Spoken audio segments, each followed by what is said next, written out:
Hello everyone. आप सभी का स्वागत है। ये है बीपीएससी में अभी तक पूछे गए पिछले साल में जितना भी प्रश्न पूछा गया उसको हम डिटेल सोल्यूशन देख रहे हैं। और आज के लेसन में हम देखेंगे महत्वपूर्ण अनुच्छेद, इंपॉर्टेंट जो आर्टिकल होता है उससे कई सारा प्रश्न पूछा गया है, उसको हम समझने का प्रयास करेंगे। साउंड वगैरह चेक कर लीजिएगा बाबू। थोड़ा सा कुछ टेक्निकल इशू आ गया था, इस कारण थोड़ा लेट हो गया बाबू। चलिए, यहाँ से सब ओके है। सबका स्वागत है जितना भी भाई बहन जुड़ गए हैं। तो देखिए क्या है, महत्वपूर्ण अनुच्छेद, इंपॉर्टेंट आर्टिकल से भी क्या है कई सारा प्रश्न पूछा गया है, उसी को हम समझने वाले हैं। चलिए, तो देखिए इस टॉपिक से देखिएगा तो लगभग कितना है, 22 प्रश्न पूछा गया। क्या पूछा गया है? 22 प्रश्न पूछा गया है। तो हम न सिर्फ आपको 22 प्रश्न को डील करेंगे, बल्कि जितना भी आर्टिकल से प्रश्न पूछा जा सकता है सबको क्या करेंगे, डिटेल से हम क्या करेंगे, समझ लेंगे। चलिए, सबका स्वागत है एक बार ही बाबू। गुड मॉर्निंग, गुड इवनिंग, जो नमस्कार, आदाब, सत श्री अकाल, जैसे अभिवादन स्वीकार कर सकते हैं स्वीकार कर लीजिए और आगे हम बढ़ते हैं बाबू। तो देखिए यहाँ पर आगे बढ़ने से पहले क्या है कि आपको द सिलेक्शन वो एप्लीकेशन में पूरा क्लास चल रहा है। देखिए सर्वप्रथम हम क्या करते हैं कि देखिए भारत का जब संविधान अगर बना था वहां की बात करते हैं। यहाँ पाइए,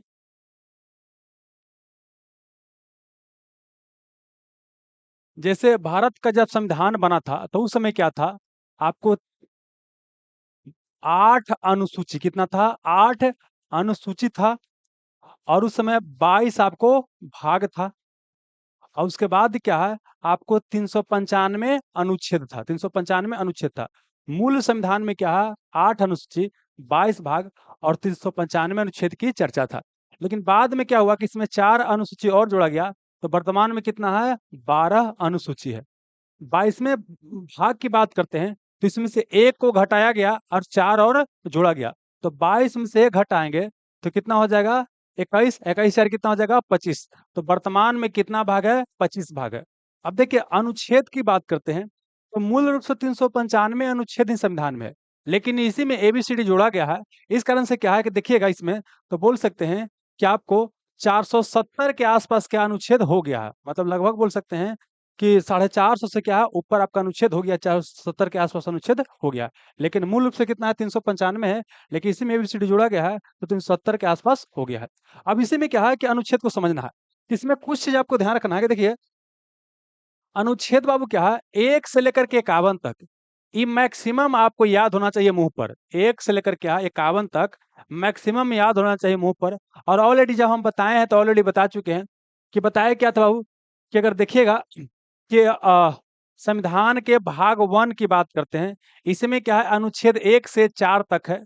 इसमें क्या था, भारत के राज्य, क्या बोले आपको, भारत के संघ एवं राज्य क्षेत्र, भारत के संघ एवं राज्य क्षेत्र के बारे में इसमें चर्चा है कि भारत में कितना राज्य होगा, कितना आपका केंद्र शासित प्रदेश होगा। ये बाबू क्या है, इसी में 1 से 4 तक में है चर्चा था, ठीक है। और उसमें की बात करते हैं, भाग 2 में बात करते हैं। भाग 2 में ये था, अनुच्छेद 5 से 11 तक था। इसमें क्या था, आपको नागरिकता के बारे में चर्चा था। इसके बारे में क्या था, नागरिकता के बारे में चर्चा था।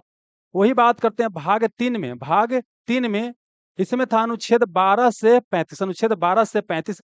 इसमें क्या था, मूल अधिकार या मौलिक अधिकार की आपको चर्चा था, मूल अधिकार या मौलिक अधिकार की आपको चर्चा था। वहीं अगर आइएगा भाग बाबू आपको 4 में आइएगा, ये क्या है, 36 से 51 अनुच्छेद है। इसमें क्या है, राज्य के नीति निर्देशक तत्व के बारे में चर्चा था, directive principle of state policy के बारे में चर्चा था। और वही भाग अगर चलिएगा, भाग 4 के क में चलिएगा या 4 के ए में चलिएगा। इसमें क्या है, 51 के ए से लेकर के 51 के क्या बोलेंगे, के तक, 51 के ए से लेकर के 51 के तक चलेंगे, ठीक ना। वो क्या था आपका, इसमें आपका बोल सकते हैं कि मूल कर्तव्य की चर्चा था। क्या था, मूल कर्तव्य की चर्चा था। तो यहाँ तक क्या है कि ऑलरेडी क्या है कि जो रिस्पेक्टिव चैप्टर में बताया जा चुका है। तो हमको बोल सकते हैं कि मूल रूप से देखना कहाँ पड़ेगा, 52 अनुच्छेद देखना पड़ेगा, 52 अनुच्छेद से आपको देखना पड़ेगा। अगर लगता है कि यहाँ भी बताने पड़ेगा तो इसको भी हम मोटा मोटी आपको बताने का प्रयास कर सकते हैं। अगर लगेगा कि यहाँ भी बताने की अगर आवश्यकता पड़ रहा है तो यहाँ भी क्या कर सकते हैं कि मोटा मोटी आपको बताने का प्रयास कर सकते हैं, ठीक ना। बताइएगा बाबू कि यहाँ भी बताने की आपको आवश्यकता है।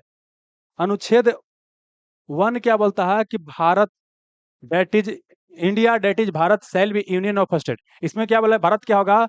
राज्यों का संघ होगा। भारत क्या होगा? राज्यों का संघ होगा। मतलब भारत क्या होगा? Union of state. Union of क्या होगा? स्टेट होगा। यहाँ पर भारत में क्या है? फेडरल शब्द का इस्तेमाल नहीं किया गया। फेडरल शब्द का इस्तेमाल नहीं किया गया है। और यहाँ पर भारत के लिए क्या है? दो नाम, एक भारत और इंडिया का प्रयोग किया गया है। ठीक है। और दो बोलता है कि कोई विदेशी क्षेत्र, कोई क्या बोलता है? कोई विदेशी क्षेत्र को भारत में शामिल करना है तो अनुच्छेद 2 के अंतर्गत शामिल किया जाता है। कोई विदेशी क्षेत्र को क्या बोले? भारत में प्रवेश कराना है तो क्या है? अनुच्छेद 2 के तहत प्रवेश करवाया जाता है। अनुच्छेद 3 क्या बोलता है? यह बोलता है कि भारत में वर्तमान ही कोई क्या है? राज है, उसका नाम चेंज करना है, सीमा चेंज करना है, क्षेत्र चेंज करना है तो अनुच्छेद 3 के अंतर्गत आप कर सकते हैं। ठीक है, 4 हमारा काम का नहीं है। और यहाँ बाबू क्या है? भाग 2 में 5 से 11 तक क्या है? आपको नागरिकता के बारे में चर्चा है, तो खाली बोल देते हैं, लिखेंगे नहीं बाबू, ऑलरेडी बतैले हैं। तो यहाँ पर क्या है बाबू? 5 क्या बोलता है? 5 बोलता है कि हमारा देश का जब संविधान लागू होता है, देश का क्या बोले आपको? संविधान लागू होने के समय, देश के संविधान लागू होने के समय जो नागरिकता मिलेगा तो किस प्रकार मिलेगा उसके बारे में चर्चा था। और अनुच्छेद 6 और 7 क्या है? पाकिस्तान से आए हुए व्यक्ति के नागरिकता के बारे में चर्चा है। तो 6 बोलता है कि जो पाकिस्तान से भारत आया है, डायरेक्ट क्या है? पाकिस्तान से आपको भारत आया है, उसको किस तरह से नागरिकता दिया जाएगा। जबकि 7 बोलता है कि जो भारतीय व्यक्ति, जो भारत के व्यक्ति था, वो पाकिस्तान चला गया और पाकिस्तान से दोबारा कहाँ रहा है? भारत रहा, दोबारा आ रहा है, भारत आ रहा है, तो उसको नागरिकता कैसे मिलेगा? ये क्या बोलता है आपको? 7 बोलता है।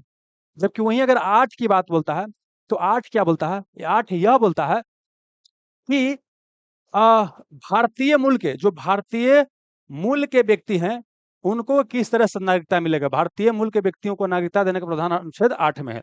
और 9 बोलता है कि अगर कोई भारतीय व्यक्ति किसी दूसरे देश की नागरिकता लेते हैं, किसी दूसरे देश की नागरिकता आप लेते हैं, तो उसमें क्या हो जाएगा? भारत का नागरिकता अपने आप क्या हो जाएगा? समाप्त हो जाएगा।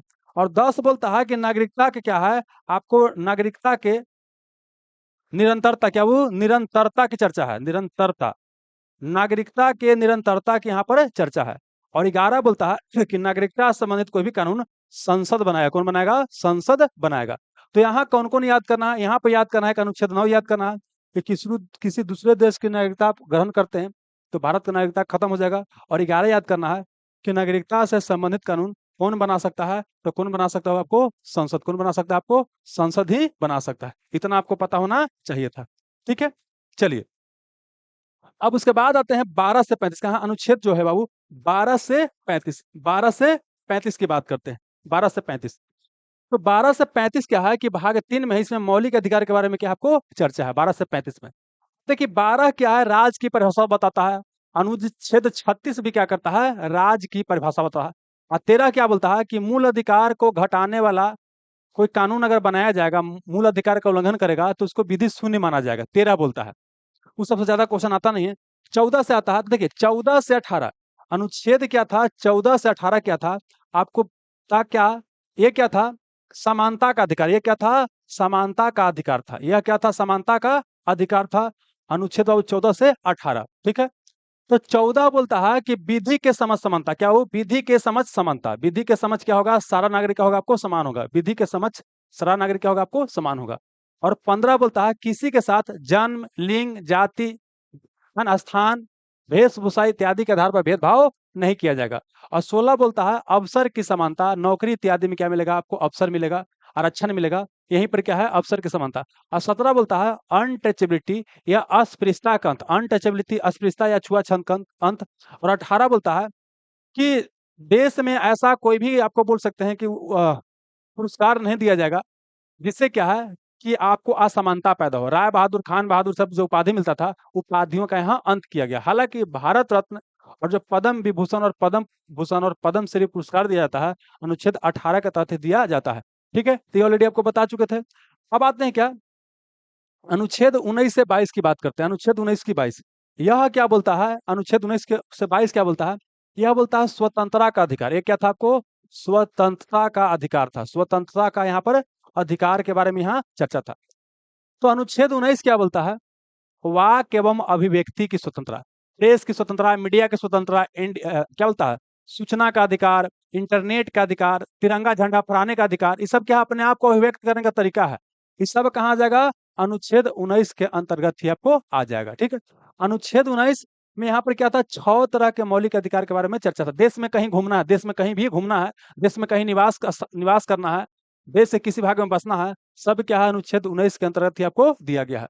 अनुच्छेद 21 पहला तो क्या है, प्राण एवं दैहिक स्वतंत्रता या गरिमापूर्ण जीवन जीने का अधिकार है। इसी में क्या, साफ हवा, साफ पानी, अच्छा पार्टनर, मनपसंद लड़का लड़के से विवाह करना, निजता का अधिकार, विदेश घूमने का अधिकार कहाँ आपको, अनुच्छेद 21 में ही है। देश घूमने का अधिकार 19 में, अब विदेश घूमने का अधिकार कहाँ, अनुच्छेद 21 में। इसमें निजता का अधिकार बहुत ही महत्वपूर्ण है। और 20 बोलता है, अपराधी के दोष सिद्धि के विरुद्ध संरक्षण, अपराध के दोष सिद्धि के विरुद्ध संरक्षण, अनुच्छेद 20 बोलता है, अपराध के दोष सिद्धि के विरुद्ध संरक्षण, अनुच्छेद 20 बोलता है। और 22 क्या बोलता है, 22 बोलता है गिरफ्तारी के विरुद्ध संरक्षण। क्या क्या बोलता है आपको, गिरफ्तारी के विरुद्ध संरक्षण, ये बोलता है गिरफ्तारी के विरुद्ध संरक्षण। यही बोलता है अपराध के दोष सिद्धि के विरुद्ध क्या आपको संरक्षण है। यह कौन बोलता है आपको, 20 बोलता है। ठीक है, तो ये भी हमारा हो गया। अब आइए बाबू कहा, अनुच्छेद 23 और 24, अनुच्छेद 23 और 24 के आपको शोषण के विरुद्ध अधिकार, क्या शोषण के विरुद्ध अधिकार है। तो 23 क्या बोलता है, यह बोलता है किन से, बलात् श्रम, बलात् मतलब क्या होता है, बलपूर्वक श्रम नहीं किया करवाया जाएगा, मानव का खरीद बिक्री नहीं किया जाएगा, मानव जो व्यापार होता है महिला का, बच्चा का, उस सब का बोल सकते हैं व्यापार नहीं किया जाएगा। यह क्या अनुच्छेद 23 है। जबकि 24 क्या बोलता है कि 14 साल से कम साल का जो बच्चा है उससे क्या है, काम नहीं करवाया जाएगा। तो यहाँ पर क्या है कि बाल श्रम, यहाँ क्या है, बाल मजदूरी या बाल श्रम का यहाँ विरोध किया गया है। जहां पर यहाँ पर क्या है, 23 में बलपूर्वक श्रम का विरोध किया गया है। बुलाइएगा तो क्या याद कीजिएगा, यहाँ 24 है, यहाँ क्या, 14 साल से कम के बच्चा को आपको काम पर नहीं करवाया जाएगा। और 25 से 28 की बात करता है, ये क्या आपको, ये आपको धार्मिक स्वतंत्रता का अधिकार, क्या है, धार्मिक स्वतंत्रता का अधिकार है। 25 बोलता है किसी भी धर्म को आप मान सकते हैं, उसे ऐसा आचरण कर सकते हैं, उसे ऐसा व्यवहार कर सकते हैं, उसका प्रचार कर सकते हैं, है ना। अब इसी में क्या है कि हिंदू तिलक लगाता है, मुस्लिम दाढ़ी बढ़ाता है, सिख माथा पगड़ी रखता है, सब कहाँ अनुच्छेद 25 में ही है। वही अगर 26 की बात बोलता है, बोलता है कि धार्मिक संस्थाओं का आप प्रबंधन कर सकते हैं, धार्मिक संस्थाओं का प्रबंधन खुद से कर सकते हैं। और 27 क्या बोलता है, किसी धर्म के वृद्धि के लिए, किसी भी धर्म के वृद्धि के लिए आपसे कोई भी टैक्स नहीं लिया जाएगा, किसी भी धर्म के वृद्धि के लिए आपसे कोई भी टैक्स वगैरह नहीं लिया जाएगा, ये 27 बोलता है। 28 बोलता है कि धार्मिक उपासना या पूजा पाठ में आप शामिल हो सकते हैं, धार्मिक उपासना और पूजा पाठ में आप शामिल हो सकते हैं। ठीक है, और इसी में क्या बोलता है कि अगर कोई ऐसा धार्मिक संस्थान है जिसको क्या है कि सरकार से सहायता मिलता है, तो वहां पर धार्मिक शिक्षा आपको नहीं दिया जाएगा। एक क्या था, 25 से 28 था। बाकी जब बताएं मौलिक अधिकार तो वहां बढ़िया से बतेले हैं, यहाँ पर मोटा मोटी खाली याद करवा रहे हैं बाबू। चलिए 29 और 30 क्या बोलता है, अल्पसंख्यक से संबंधित अधिकार, भारतीय अल्पसंख्यक को अनुच्छेद 29 और 30 के तहत क्या है, कुछ अधिकार मिला हुआ है। अनुच्छेद 29 क्या बोलता है कि धार्मिक अल्प मतलब अनुच्छेद 29 क्या बोलता है कि जो भी हमारे अल्पसंख्यक समूह है, अपनी भाषा, अपनी संस्कृति, अपनी कल्चर इत्यादि को सहेज सकते हैं, बचा सकते हैं। और वही अगला बोलता है, 30 बोलता है, इसके लिए वो अपने मनपसंद शिक्षण संस्थान क्या कर सकते हैं, अल्पसंख्यक लोग खोल सकते हैं, है ना, उसका खुद से मैनेजमेंट कर सकते हैं। 30 हो गया। 31 की बात करते हैं, तो 31 में क्या था, ये इसमें आपको था संपत्ति का अधिकार। संपत्ति का अधिकार पहले मौलिक अधिकार था, लेकिन इसको यहाँ से हटा दिया गया है और इसको 300 के ए में डाला गया है और भाग 12 में डाला गया, भाग 12 में डाला गया है और इसको बना दिया गया है लीगल राइट या विधिक अधिकार बना दिया गया है। तो यह मौलिक अधिकार आपको अब नहीं रहा। अनुच्छेद 32 क्या बोलता है, यह बोलता है अनुच्छेद 32 कि सुप्रीम कोर्ट क्या है, यह बोलता है संवैधानिक उपचारों का अधिकार, संवैधानिक उपचारों का अधिकार, इसी को भीमराव अम्बेडकर ने संविधान की आत्मा कहा था। यह बोलता है कि अगर आप मौलिक अधिकार का हनन होता है, आप हाई कोर्ट या सुप्रीम कोर्ट जा सकते हैं। अगर हाई कोर्ट नहीं जाने का मन है, फिर भी आप सुप्रीम कोर्ट जा सकते हैं। और अनुच्छेद 32 का प्रयोग करके सुप्रीम कोर्ट, उच्चतम न्यायालय क्या करता है, 5 को रिट जारी करता है और अनुच्छेद 226 का प्रयोग करके हाई कोर्ट रिट जारी करता है। आई बाबू 32 क्या बोले, ये आपको सुप्रीम कोर्ट रिट जारी करता है। इत हो गया। अब 36 से 51 की बात करते हैं, तो 36 से 51 क्या है, ये क्या है, राज्य के नीति निर्देशक तत्व है। ये क्या है, 36 से 51 क्या है, राज्य क्या है, नीति निर्देशक तत्व है। नीति निर्देशक क्या आपको तत्व है, ठीक ना। तो अगर हम बात करते हैं, देखिए अगर हम 36 की बात करते हैं, 37, 38, 39, 40, 41, देखिए इसमें जो जरूरी होगा हम बोल देंगे, 41, 42, 43, 44, 45, 46, 47, है ना। अब फिर क्या बोले आपको, 48, 49, 50, 51। आइए देखिए, सर्वप्रथम बात करते हैं। हम्म, सर्वप्रथम बात करते हैं। देखिए, अनुच्छेद अगर हम 36 की बात करते हैं, तो अनुच्छेद 36 क्या बोलता है, राज, जैसे 12 राज की परिभाषा बताया था, ऐसे क्या है अनुच्छेद 36 भी क्या है, राज क्या क्या करता है, परिभाषा बताता है। ठीक है। और 37 बोलता है इसका प्रकृति, 37 क्या बोलता है उसका, प्रकृति बोलता है। 37 क्या बोलता है उसका, प्रकृति बोलता है। ठीक है। 37 क्या बोलता है उसका, प्रकृति कैसा होगा। 38 क्या बोलता है कि सरकार जो है भलाई के लिए, लोगों की भलाई के लिए कानून बनाएगा। अनुच्छेद 39 की बात करता है, ठीक ना। इसमें जानते हैं अनुच्छेद 39 इसमें बोलता है आपको समान वेतन, क्या वो समान वेतन, इसमें क्या बोलता है, आपको समान कार्य के लिए समान वेतन दिया दिया जाएगा। अनुच्छेद 39 बोलता है। आईसी के में क्या है, अनुच्छेद 39 का ये है, अनुच्छेद 39 का ये है। इसमें बोलता है सबको क्या है, आपको न्याय एवं विधिक सहायता, क्या बोलेगा आपको, सबको जो है न्याय एवं विधिक सहायता, न्याय एवं क्या है, आपको विधिक सहायता मिलेगा, न्याय एवं विधिक सहायता आपको मिलेगा। अनुच्छेद 40 बोलता है, ये महत्वपूर्ण ज्यादा है, ग्राम पंचायत, क्या बोले आपको, ग्राम पंचायत गठन का ग्राम पंचायत गठन का सिफारिश अनुच्छेद 40 में किया गया था। हालांकि बाद में जब गठन किया गया तो अनुच्छेद 240 में बाबू रखा गया, किसको, ग्राम पंचायत को रखा गया। ठीक है। अनुच्छेद 41 की बात करते हैं, तो अनुच्छेद 41 क्या बोलता है, यह बोलता है काम का अधिकार, क्या बोलता है, अनुच्छेद 41 क्या बोलता है, काम का अधिकार, क्या बोलता है, काम का अधिकार, यह क्या बोलता है आपको, काम का अधिकार बोलता है। अनुच्छेद 41 क्या बोलता है आपको, काम का अधिकार बोलता है, काम का अधिकार। देखिए, जब आपको मौलिक कर्तव्य बता रहे थे बाबू, तो इस सबको ऑलरेडी क्या है, बढ़िया से आपको बता चुके हैं। ठीक है, चलिए अब देखिए, और अगर हम बात करते हैं बाबू, 42 महत्वपूर्ण नहीं है, 43 बोलता है। यहाँ 43 अनुच्छेद क्या बोलता है कि जो आपको निर्वाह योग्य मजदूरी, क्या बोलते हैं आपको, निर्वाह योग्य मजदूरी, मतलब काम कीजिएगा तो क्या है आपको निर्वाह योग्य, क्या है, कम से कम मजदूरी निर्वाह योग्य मजदूरी, निर्वाह योग्य क्या आपको मजदूरी मिलना चाहिए। अनुच्छेद क्या बोलता है, 43 बोलता है। ठीक है। और अगर बोलिएगा 43 का ए बोलिएगा, तो बोलता है कि उद्योग के प्रबंधन में मजदूरों की भूमिका लिया जाएगा, मजदूरों की भूमिका भी उसमें शामिल किया जाए। अनुच्छेद 43 का ए क्या बोलता है, मजदूर की भूमिका, ठीक ना।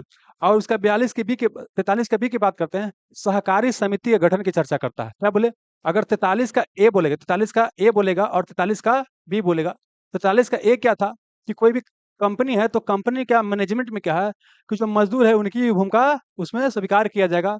और 43 का बी क्या बोला था, यह बोला था, यह बोला था 43 का भी बोला था कि सहकारी समिति का गठन किया जाए, सहकारी समिति का गठन किया जाएगा। ठीक है। और यहाँ 44 की बात बोलते हैं, ये बहुत महत्वपूर्ण है। यह बोलता है समान नागरिक संहिता, क्या बोलता है, समान नागरिक संहिता, देश में क्या है, समान नागरिक संहिता लागू किया जाएगा, कॉमन सिविल कोड आपको लागू किया जाएगा। अनुच्छेद क्या बोलता है आपको, 44, अनुच्छेद क्या बोलता है 44, कि देश में क्या है, समान नागरिक संहिता आपको लागू किया जाएगा। ठीक है। और अनुच्छेद 45 की बात करता है, इसमें बोलता था कि 6 साल से 14 साल के बीच जो बच्चा है उसको क्या है, प्राथमिक शिक्षा देने का सरकार प्रयास करेगी।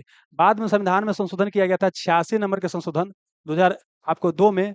इसमें क्या है कि अनुच्छेद बाबू क्या है, 21 के ए के तहत क्या हुआ, बच्चा के लिए मौलिक अधिकार बना दिया गया, शिक्षा का अधिकार, प्राइमरी शिक्षा का अधिकार। और गार्जियन के लिए 51 का ए का के 11वां मौलिक कर्तव्य बना दिया गया, 11वां मौलिक कर्तव्य बना दिया गया। और 46 क्या बोलता है कि सरकार जो है कमजोर वर्गों के बढ़ावा देने का प्रयास करेगी, क्या बोलता है कि सरकार जो है अनुसूचित जाति हो गया, पिछड़ा वर्ग हो गया, उसको बढ़ावा देने का प्रयास करेगी। अनुच्छेद क्या बोलता है, 46 बोलता है। और 47 बोलता है कि सरकार जो है पब्लिक हेल्थ, है ना, और बोल सकते हैं कि पब्लिक के स्वास्थ्य का ख्याल रखेगी, है ना, जीवन को गुणवत्तापूर्ण बनाने का प्रयास करेगी। और इसी के तहत क्या होता है, शराबबंदी वगैरह जो लागू किया जाता है, अनुच्छेद 47 के तहत ही लागू किया जाता है। कोई दवाई उवाई पर क्या, दवा पर दुकान पर मतलब धावा बोला जाता है, ये खराब दवाई तो ना बेच रहा है, सब होता है अनुच्छेद 47 के तहत ही आपको होता है। ठीक है। अनुच्छेद 48 की बात होता है, अनुच्छेद 48 क्या बोलता है कि जो भी आपको क्या बोलता है, गाय है, बछड़ा है, दुधारू पशु वगैरह है, उसको हत्या पर प्रतिबंध लगाया जाए, क्या आपको हत्या पर प्रतिबंध लगाया जाएगा। अनुच्छेद 48 बोलता है। ऐसे में क्या है, अनुच्छेद 48 का ये है, यह बोलता है कि वन, क्या बोलते हैं, वन एवं वन्य जीव, वन एवं क्या, वन्य जीव का संरक्षण की बात बोलता है, वन एवं वन में रहने वाला जीव के संरक्षण की बात बोलता है। 48 का ए बोलता है। अनुच्छेद 49 की बात बोलते हैं, तो अनुच्छेद 49 बोलता है कि जो भी हमारे यहाँ ऐतिहासिक महत्व का जो स्मारक है, जैसे ताजमहल हो गया, लाल किला इत्यादि हो गया, उसको सरकार बचाने का क्या करेगी, संरक्षण करने का प्रयास करेगी। यह अनुच्छेद 49 बोलता है। 50 बोलता है कि हमारे यहाँ कार्यपालिका, कार्यपालिका, हमारे यहाँ जो न्यायपालिका होगा कार्यपालिका से अलग रहेगा। हमारे यहाँ जो न्यायपालिका है वो कार्यपालिका से अलग रहेगा। हमारे यहाँ जो क्या बोले न्यायपालिका है वो कार्यपालिका से क्या रहेगा, अलग और स्वतंत्र होकर काम करेगा। अनुच्छेद 51 क्या बोलता है कि सरकार जो है अंतर्राष्ट्रीय शांति एवं अंतर्राष्ट्रीय मतलब इंटरनेशनल सिक्योरिटी और पीस को बढ़ाने का प्रयास करेगी, अंतर्राष्ट्रीय शांति एवं सुरक्षा को बढ़ाने का प्रयास करेगी। यह क्या अनुच्छेद आपको 51, अनुच्छेद 51। तो देखिए सुनिएगा, ये जल्दी जल्दी जानते हैं क्यों बोल दिए हैं, क्योंकि ऑलरेडी क्या है, इस सारा चीज क्या है, एक चीज बता हैं इसमें, पूरा का पूरा चीज क्या है बताए हुए हैं, कैसे कैसे क्या है, कब 48 का ए जोड़ा गया, कब आपको 43 का बी जोड़ा गया, है ना। अगर आप लोग देखें तो बताइए वो 43 का बी कब जोड़ा गया है, और 48 का ए कब जोड़ा गया है, तब आपको देखते हैं कि आपको पता है कि नहीं, मतलब पढ़ रहे हैं कि खाली टाइम पास कर रहे हैं। यहाँ तक आपको समझ में आ गया होगा बाबू। बताइए 48 का ए कब जोड़ा गया है संविधान में। नहीं याद आ रहा है हो, गजब हाल है यार। ईसा बाबू क्या है, 42वां संविधान संशोधन के माध्यम से जुड़ा गया था, 42वां संविधान शोधन के माध्यम से जुड़ा गया था। अब आइए, अब यहाँ से देखिए, यहाँ से हमने जानते हैं दोस्त क्या किया है, सब अनुच्छेद को जो मतलब यहाँ से नहीं उतना अनुच्छेद डिटेल में नहीं बताया गया होगा। यहाँ पर हम क्या करेंगे, चीजों को आपस में इंटरलिंक करके पढ़ाएंगे। जब राष्ट्रपति पढ़ाएंगे तो उपराष्ट्रपति पढ़ाएंगे, उपराष्ट्रपति पढ़ाएंगे तो फिर राष्ट्रपति राज्यपाल, तीनों को क्या करेंगे, तुलना करके पढ़ाएंगे। और जितना आपके लिए जरूरी होगा हम बोलते चलेंगे, वो याद करवा देंगे। ऐसे बहुत सारा चीज लिखल है, जितना देखिए, जितना भी अनुच्छेद से क्वेश्चन पूछेगा यहाँ से बन जाएगा, है ना। अगर नहीं बनता है तो बाबू समझिए कि इससे ज्यादा कोई याद नहीं कर सकता, जितना इसमें लिखा गया है इतना ही क्वेश्चन पूछता ही है।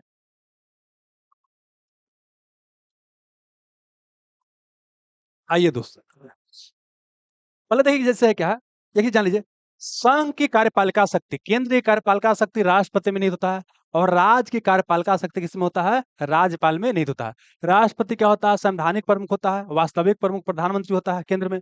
राज्य में क्या होता है कि संवैधानिक प्रमुख राज्यपाल होता है, लेकिन वास्तविक प्रमुख कौन होता है, मुख्यमंत्री होता है। क्लियर हो गया।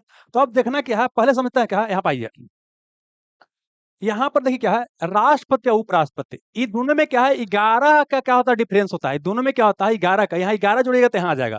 तो राष्ट्रपति के पद के बारे में चर्चा कहाँ है, अनुच्छेद 52 में। राष्ट्रपति के पद के बारे में चर्चा है अनुच्छेद 52 में, अनुच्छेद 52 है। राष्ट्रपति या उपराष्ट्रपति में क्या अंतर है, विकास जी, बारह बहादुर विजय तरह बताएंगे हो। प्रतिषेध और उत्प्रेषण में क्या अंतर है, सब मौलिक अधिकार में बताया गया, यहाँ पे नहीं बताएंगे। यहाँ अनुच्छेद वाला चैप्टर चल रहा है, सारा का सारा बताया गया है, नहीं तो फिर उसमें घुस जाएंगे तो उसमें रह जाएंगे। मौलिक अधिकार वाला चैप्टर देखिए, सारा बताया गया है। आइए, क्या बोले, अनुच्छेद 52, ये क्या है, राष्ट्रपति पद के बारे में चर्चा है। इसी में 11 जोड़िए, ये क्या है, उपराष्ट्रपति पद के बारे में चर्चा है। यहाँ क्या बोले, 52 में क्या है, राष्ट्रपति पद के बारे में चर्चा है। अनुच्छेद क्या बोले आपका, हाँ, अनुच्छेद क्या बोले, 63 में क्या है, उपराष्ट्रपति के पद के बारे में आपको चर्चा है। ठीक है। और वहीं अगर देखिएगा बाबू, यहाँ पर अगर देखिएगा, यहाँ पर देखिएगा राज्यपाल के बारे में देखिएगा, तो राज्यपाल, तो राज्यपाल का चर्चा केमा है बाबू, 153 में। ये केमा में है 153 में क्या है, आपको राज्यपाल के बारे में चर्चा है। अब देखिए यहाँ पर क्या है कि राष्ट्रपति के शक्ति एवं कार्य के बारे में चर्चा क्या है, आपको 53 में, अनुच्छेद क्या आपको 53 में। ठीक है। और यहाँ जैसे जानते हैं कि उपराष्ट्रपति क्या होता है, राज्यसभा का पदेन सभापति होता है। राज्यसभा क्या होता है, पदेन सभापति होता है या पदेन अध्यक्ष होता है। तो उसका चर्चा कहाँ है, अनुच्छेद बाबू 64, अनुच्छेद क्या आपको 64 में।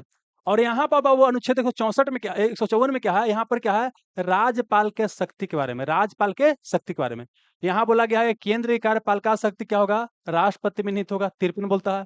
और यहाँ बोलता है बाबू क्या, कि राज्य का कार्यपालिका शक्ति किसमें निहित होगा आपको, किसमें निहित होगा आपको, राज्यपाल में निहित होगा, 154 बोलता है। अब आइए, यहाँ पर एक 54 में क्या बोलता है, कि राष्ट्रपति की निर्वाचन प्रक्रिया के बारे में उल्लेख है। 54 में राष्ट्रपति के निर्वाचन के बारे में उल्लेख है, ठीक ना। और वहीं अगर उपराष्ट्रपति के निर्वाचन की बात करते हैं तो किसमें, अनुच्छेद 66 में। अनुच्छेद क्या आपको 66, अनुच्छेद क्या हो गया आपको 66 में हो गया। ठीक है, चलिए फिर बात करते हैं। अगर इसकी बात करेगा, इसका अगर बोलेगा, इसकी नियुक्ति की बात बोलेगा राज्यपाल का, तो क्या हो गया, 155, 155, 155, 155 हो गया। अब आइए सुनिएगा, राष्ट्रपति क्या बोले, पद कितना है, 52 में। अ, केंद्र की कार्यपालिका शक्ति राष्ट्रपति में निहित होगा, 53 में चर्चा है। राष्ट्रपति की शक्ति एवं कार्य 53 में है। राष्ट्रपति के निर्वाचन की प्रक्रिया को लेकर आपको 54 में है। और ये बहुत महत्वपूर्ण है, राष्ट्रपति को हटाने के लिए महाभियोग की प्रक्रिया अपनाया जाता है। तो राष्ट्रपति पर महाभियोग की प्रक्रिया क्या आपको, अनुच्छेद 61 में। और यही सबसे क्या आपको महत्वपूर्ण है, अभी तक जितना बताएं सबसे महत्वपूर्ण 61 है, ये बहुत याद करना है। और देखिए क्या है, कि राज्यपाल क्या है, अपराधी को क्षमादान दे सकता है, हर तरह का क्षमादान दे सकता है, मृत्युदंड को भी माफ कर सकता है। तो इसका क्षमादान क्या है, 72 में है। लेकिन राज्यपाल का क्षमादान देखिएगा, तो यहाँ पर क्या है 161 में, यहाँ पर क्या है 161 में। इसका क्षमादान कितना है 72 में, कितना है आपको 72 में, ठीक ना। जबकि अगर देखिएगा इसका क्षमादान राज्यपाल का तो कितना है 161 में, 161 में है। अब आइए, राष्ट्रपति क्या है कि लोकसभा का क्या बोल सकता है, विघटन कर सकता है, सत्र बुला सकता है, विघटन कर सकता है, समय के पहले विघटन कर सकता है। जैसे 5 साल कार्यकाल होता है, 5 साल के पहले ही विघटन कर सकता है। ये क्या है आपको अनुच्छेद 85 में। और यहाँ पर क्या बोले 174 में क्या है, विधानसभा का क्या है विघटन के बारे में चर्चा है कि राज्यपाल क्या कर सकता है कि आपको सेशन बुला सकता है, सत्रावसान कर सकता है या विघटन कर सकता है 5 साल के पहले। ये कौन अनुच्छेद 174 में, अनुच्छेद क्या 174 में, ठीक ना। आइए, अभी क्या है 123 बोलता है कि राष्ट्रपति क्या है अध्यादेश या ऑर्डिनेंस जारी कर सकता है। जबकि यहाँ पर क्या है अनुच्छेद 213 में बोलता है कि राज्यपाल क्या है अध्यादेश या ऑर्डिनेंस जारी कर सकता है, राज्यपाल अध्यादेश या ऑर्डिनेंस जारी कर सकता है। अब 143 बोलता है कि राष्ट्रपति सुप्रीम कोर्ट से सलाह ले सकता है विधिक मामला पर, और सलाह मानना न मानना राष्ट्रपति के ऊपर डिपेंड करता है, ठीक है।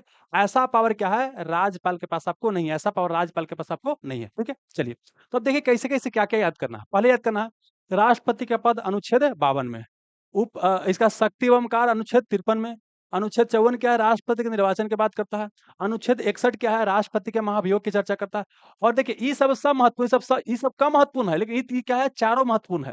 महाभियोग की चर्चा अनुच्छेद 61 में, क्षमादान कहाँ बाबू के में चर्चा है अनुच्छेद 72 में। जब यहाँ पढ़िएगा तो तुरंत कहाँ यहाँ आना है कि क्षमादान कहाँ है राष्ट्रपति का 72 में है। और क्षमादान क्या बोले आपको राज्यपाल भी क्षमा कर सकता है, लेकिन मृत्युदंड को और सैन्य कोर्ट के मामला को नहीं देख सकता है। एक क्या है वो अनुच्छेद 161 में है। और ये क्या बोलता है अनुच्छेद 85 कि लोकसभा का कितना कार्यकाल होता है या लोकसभा का समय के पहले विघटन किया जा सकता है, सत्र बुलाया जा सकता है राष्ट्रपति द्वारा, अनुच्छेद 85 में। और यहाँ पर क्या है अनुच्छेद 174 में क्या है कि विधानसभा का विघटन वगैरह किया जा सकता है या सत्र वगैरह बुलाया जा सकता है राज्यपाल द्वारा। अनुच्छेद 123 बोलता है कि राष्ट्रपति क्या है ऑर्डिनेंस या अध्यादेश लेकर के आ सकता है। जबकि वहीं पर क्या है कि 213 क्या बोलता है कि राज्यपाल क्या है अध्यादेश या ऑर्डिनेंस लेकर के आ सकता है। 143 क्या बोलता है कि सुप्रीम कोर्ट से क्या कर सकता है राष्ट्रपति सलाह ले सकता है। ये क्या 143 में चर्चा करता है, ये क्या करना आपको ध्यान रखना है, ठीक है। तो राष्ट्रपति और उपराष्ट्रपति राष्ट्रपति और राज्यपाल से क्या है इतना क्वेश्चन आपको पता होना चाहिए था। अब आइए, उपराष्ट्रपति बाबू क्या है अनुच्छेद क्या है 63 में इस पद की चर्चा है। 64 क्या बोलता है कि 64 बोलता है कि उपराष्ट्रपति राज्यसभा का पदेन अध्यक्ष होगा। ये क्या बोलता है 64 बोलता है। और 65 भी बड़े महत्वपूर्ण है। 65 महत्वपूर्ण क्या है कि अगर राष्ट्रपति कभी ना रहे, अगर राष्ट्रपति क्या है कि मृत्यु हो गया या की मृत्यु हो गया या अचानक से क्या हो गया कि पद खाली हो गया, किसी कारण से त्याग पद दिए हैं, तो वहां पर क्या है कार्यवाहक राष्ट्रपति के रूप में उपराष्ट्रपति करेगा मैक्सिमम 6 महीना तक। यह क्या है अनुच्छेद 65 बोलता है, अनुच्छेद 65 बोलता है। और 66 क्या है इसका निर्वाचन के बारे में चर्चा है। तो निर्वाचन से तो कम क्वेश्चन आएगा, लेकिन ई बाबू ज्यादा आएगा। एक तो क्या कि इसमें दो महत्वपूर्ण ज्यादा है कि राज्यसभा पदेन अध्यक्ष होता है, अनुच्छेद 64 बोलता है। और राष्ट्रपति जब मृत्यु हो जाएगा या त्याग पद देगा या ऐसा होगा कि उपराष्ट्रपति कार्यवाहक राष्ट्रपति के रूप में कार्य करता है, अनुच्छेद क्या है 65 में चर्चा है। इतना आपको पता होना चाहिए था, ठीक है। इतना जब पता हो गया तो फिर क्या करते हैं वो आगे बढ़ते हैं। आइए, अब आइए देखिए कि ई बाबू देखिए इसमें जितना अनुच्छेद लिखल है बहुत महत्वपूर्ण है, इसमें महत्वपूर्ण है। अब सुनिए एक और चीज आपको बताते हैं। केंद्रीय मंत्रिपरिषद और राज्य मंत्रिपरिषद में आपको जाना होगा, तो यहाँ वाला अनुच्छेद याद रखिएगा और उसमें 89 का के जोड़िएगा तो आप कहाँ चले जाइएगा राज्य मंत्रिपरिषद में चले जाइएगा। मतलब क्या बोले कि केंद्रीय मंत्रिपरिषद से अगर राज्य मंत्रिपरिषद के पास जाना है तो यहाँ 89 जोड़िएगा तो सेम चीज क्या रहेगा राज्य में रहेगा। जैसे एग्जाम्पल के लिए कि अनुच्छेद 74 क्या बोलता है कि राष्ट्रपति को सहायता देने के लिए एक मंत्रिपरिषद होगा, केंद्र में बात करते हैं, और उसका हेड कौन होगा प्रधानमंत्री। ये अनुच्छेद 74 बोलता है। तो राज्य में 163 क्या बोलते हैं, 189 जोड़िए 163 क्या 74 में 89 जोड़िएगा तो 163 आ जाएगा। तो यहाँ पर क्या बोलता है कि राज्यपाल को सहायता करने के लिए एक क्या होगा राज्य मंत्री परिषद होगा, जिसका हेड कौन होगा आपको मुख्यमंत्री, कौन होगा आपको मुख्यमंत्री होगा। अब आइए 74 के बाद क्या आना है 75, 74 के बाद 75। तो 75 क्या बोलता है कि प्रधानमंत्री की नियुक्ति राष्ट्रपति करेगा। और प्रधानमंत्री के कहने पर अन्य मंत्री की भी नियुक्ति कौन करेगा राष्ट्रपति। मतलब सारा मंत्री का नियुक्ति कौन करता है आपको राष्ट्रपति करता है। और साथ ही इसमें बोलता है, इसी में एक और चीज बोलता है अनुच्छेद 75 में बोलता है कि जो मंत्री परिषद होगा वह क्या होगा केंद्र में लोकसभा के प्रति क्या होगा उत्तरदायी होगा, लोकसभा के प्रति उत्तरदायी होगा। ये क्या बोलता है 75 बोलता है। इसी में क्या कीजिए आप 89 जोड़िए तब क्या आ जाएगा 64 आ जाएगा। तो यहाँ पर बोलता है क्या कि मुख्यमंत्री की नियुक्ति राज्यपाल करेगा और मुख्यमंत्री के सलाह पर अन्य मंत्री की नियुक्ति भी राज्यपाल करेगा। और फिर एक और चीज यहाँ पर बोलता है कि जो मंत्रिपरिषद राज्य में होगा, मंत्रिपरिषद जो राज्य में होगा, यह क्या होगा, आपको विधानसभा, राज्य के विधानसभा के प्रति क्या होगा, उत्तरदायी होगा। चाहे सामूहिक रूप से पूछे, चाहे उत्तरदायी होगा, दोनों शब्द का इस्तेमाल करेगा, तो क्या होगा, विधानसभा के प्रति उत्तरदायी होगा। ये भी महत्वपूर्ण क्या है, अनुच्छेद 164 है। अब आइए, अब देखिए अनुच्छेद देखिए 75 के बाद 76 आना है। तो 76 क्या है, बोलता है केंद्र का सबसे बड़ा विधि अधिकारी महान्यायवादी होगा और अटॉर्नी जनरल ऑफ इंडिया होगा। और इसी में क्या करना है बाबू, आप 89 जोड़िएगा तो 165 आ जाएगा। तो यहाँ पर क्या बोलता है कि राज्य का सबसे बड़ा विधि अधिकारी महाधिवक्ता होगा। क्या होगा, महाधिवक्ता होगा, एडवोकेट जनरल होगा। ये है 165 में, क्या है 165 में आपको चर्चा है। अब आते हैं क्या, यहाँ अनुच्छेद 78 में क्या बोलता है, ये बोलता है कि प्रधानमंत्री का यह कर्तव्य होगा कि राष्ट्रपति को समय-समय पे क्या है, मंत्रिपरिषद के निर्णय के बारे में सूचना देते रहे। तो प्रधानमंत्री का कर्तव्य होगा कि राष्ट्रपति को समय-समय पर मंत्रिपरिषद के निर्णय की सूचना देते रहे। ये क्या है, अनुच्छेद 78। ये क्वेश्चन ऑलरेडी क्या है, बिहार दरोगा में पूछा जा चुका है। आइए, यह 167, इसमें जब क्या है कि 89 जोड़िएगा तो 167 आ जाएगा। तो यहाँ क्या बोलता है कि मुख्यमंत्री का कर्तव्य होगा कि राज्यपाल को समय-समय पर क्या है, राज्य मंत्रिपरिषद के बारे में जो निर्णय लिया जा रहा है, उसके बारे में सूचित करता रहे। तो याद हो गया? यहाँ बाबू 74 शुरू करना है। अब बीच में 77 खाली नहीं, 74, 75, 76, 77 खाली नहीं, बीच में नहीं रहेगा, 78 तक आना है। और यहाँ क्या 163 शुरू करना है, यहाँ 89 जोड़ के 163 शुरू करना है। 163, 64, 65, अब बीच में 166 नहीं आएगा, फिर आएगा 167 आ जाएगा। ठीक है? तो यहाँ पर क्या है, मंत्रिपरिषद के बारे में चर्चा है। और देखिए, मंत्रिमंडल शब्द की चर्चा मूल संविधान में नहीं था। इसको क्या है कि अनुच्छेद 352 में मंत्रिमंडल शब्द को बाद में जोड़ा गया है 44वें नंबर के संशोधन से 1978 में, ठीक ना? और मंत्रिमंडल का बाद में क्या है, एक ही बार ही चर्चा आया है। मूल संविधान में मंत्रिमंडल शब्द की चर्चा नहीं था, मंत्रिपरिषद शब्द की चर्चा था। तो अनुच्छेद 74 क्या है, मंत्रिपरिषद है। 75 क्या है, प्रधानमंत्री और अन्य मंत्री की नियुक्ति के बारे में चर्चा करता है। और इसी में क्या बोलता है कि मंत्रिपरिषद सामूहिक रूप से क्या होगा, लोकसभा के प्रति उत्तरदायी होगा। ठीक है? और 76 बोलता है महान्यायवादी के बारे में बात करता है। 78 बोलता है कि प्रधानमंत्री का यह कर्तव्य होगा कि राष्ट्रपति को क्या है, मंत्रिपरिषद के निर्णय के बारे में समय-समय पर सूचित करता रहे। हो गया? अब आइए, 163 क्या बोलता है, राज्य मंत्रिपरिषद के बारे में चर्चा करता है कि राष्ट्रपति को सहायता के लिए, सॉरी, राज्यपाल को सहायता के लिए एक राज्य मंत्रिपरिषद होगा। 164 बोलता है कि मुख्यमंत्री और अन्य मंत्री की नियुक्ति राज्यपाल करेगा। और फिर इसी में बोला गया है कि मंत्रिपरिषद, राज्य मंत्रिपरिषद सामूहिक रूप से विधानसभा के प्रति उत्तरदायी होगा। मतलब यहाँ पर लोअर हाउस लोकसभा था, तो लोकसभा के प्रति उत्तरदायी। यहाँ पर क्या है कि लोअर हाउस क्या है, विधानसभा, तो विधानसभा के प्रति उत्तरदायी होगा। 165 बोलता है महाधिवक्ता, महाधिवक्ता के बारे में चर्चा है। और 167 क्या है कि मुख्यमंत्री का यह कर्तव्य होगा कि राज्यपाल को समय-समय पर क्या है, राज्य मंत्रिपरिषद के निर्णय के बारे में सूचित करता रहे। ये क्लियर हो गया? अब आइए, 148 क्या बोलता है, कैग के बारे में, क्या आपको कैग के बारे में चलता है, चर्चा है। नियंत्रक एवं महालेखा परीक्षक। 148 क्या है, नियंत्रक और महालेखा परीक्षक के बारे में आपको चर्चा है बाबू। यहाँ तो कोई दिक्कत नहीं होगा, यहाँ तो कोई दिक्कत नहीं होगा, ठीक है। अब आइए, अब देखिए यहाँ पर क्या करना है।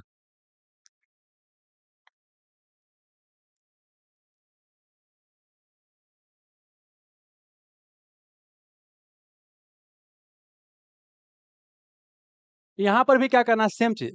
यहाँ पर क्या करना, 79 में से क्या कीजिएगा, 79 में क्या कीजिएगा, 89 को जोड़िएगा, मतलब यहाँ केंद्रीय क्या हो गया, विधानमंडल, यहाँ क्या हो गया, राज्य विधानमंडल।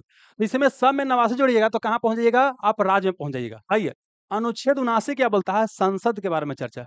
अनुच्छेद क्या बोलता है, 79 संसद के बारे में चर्चा। अनुच्छेद 80 क्या बोलता है, इसका अपर हाउस के बारे में, मतलब राज्यसभा के बारे में। अनुच्छेद 81 क्या है, लोअर हाउस के बारे में चर्चा।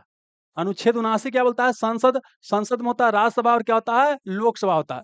तो राज्यसभा के बारे में चर्चा क्या है, अनुच्छेद 80 में। और उसके नीचे आइएगा, मतलब कि संसद आना है, संसद में पहले ऊपर आना है, तो संसद 79, उसके बाद 80, राज्यसभा 80, ये क्या हो गया आपको 81, लोकसभा क्या हो गया 81 हो गया। ठीक है?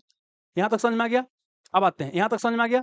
अब क्या है कि यहाँ यहाँ पाइए, यहाँ पर क्या बोलता है, अनुच्छेद 168 क्या बोलता है, राज्य विधानमंडल के बारे में क्या है, अनुच्छेद क्या बोलता है बाबू, 168 क्या है, राज्य विधानमंडल के बारे में चर्चा है। राज्य विधानमंडल में क्या होता है, एक होता है विधान परिषद होता है, विधान परिषद होता है, परिषद होता है, ठीक ना?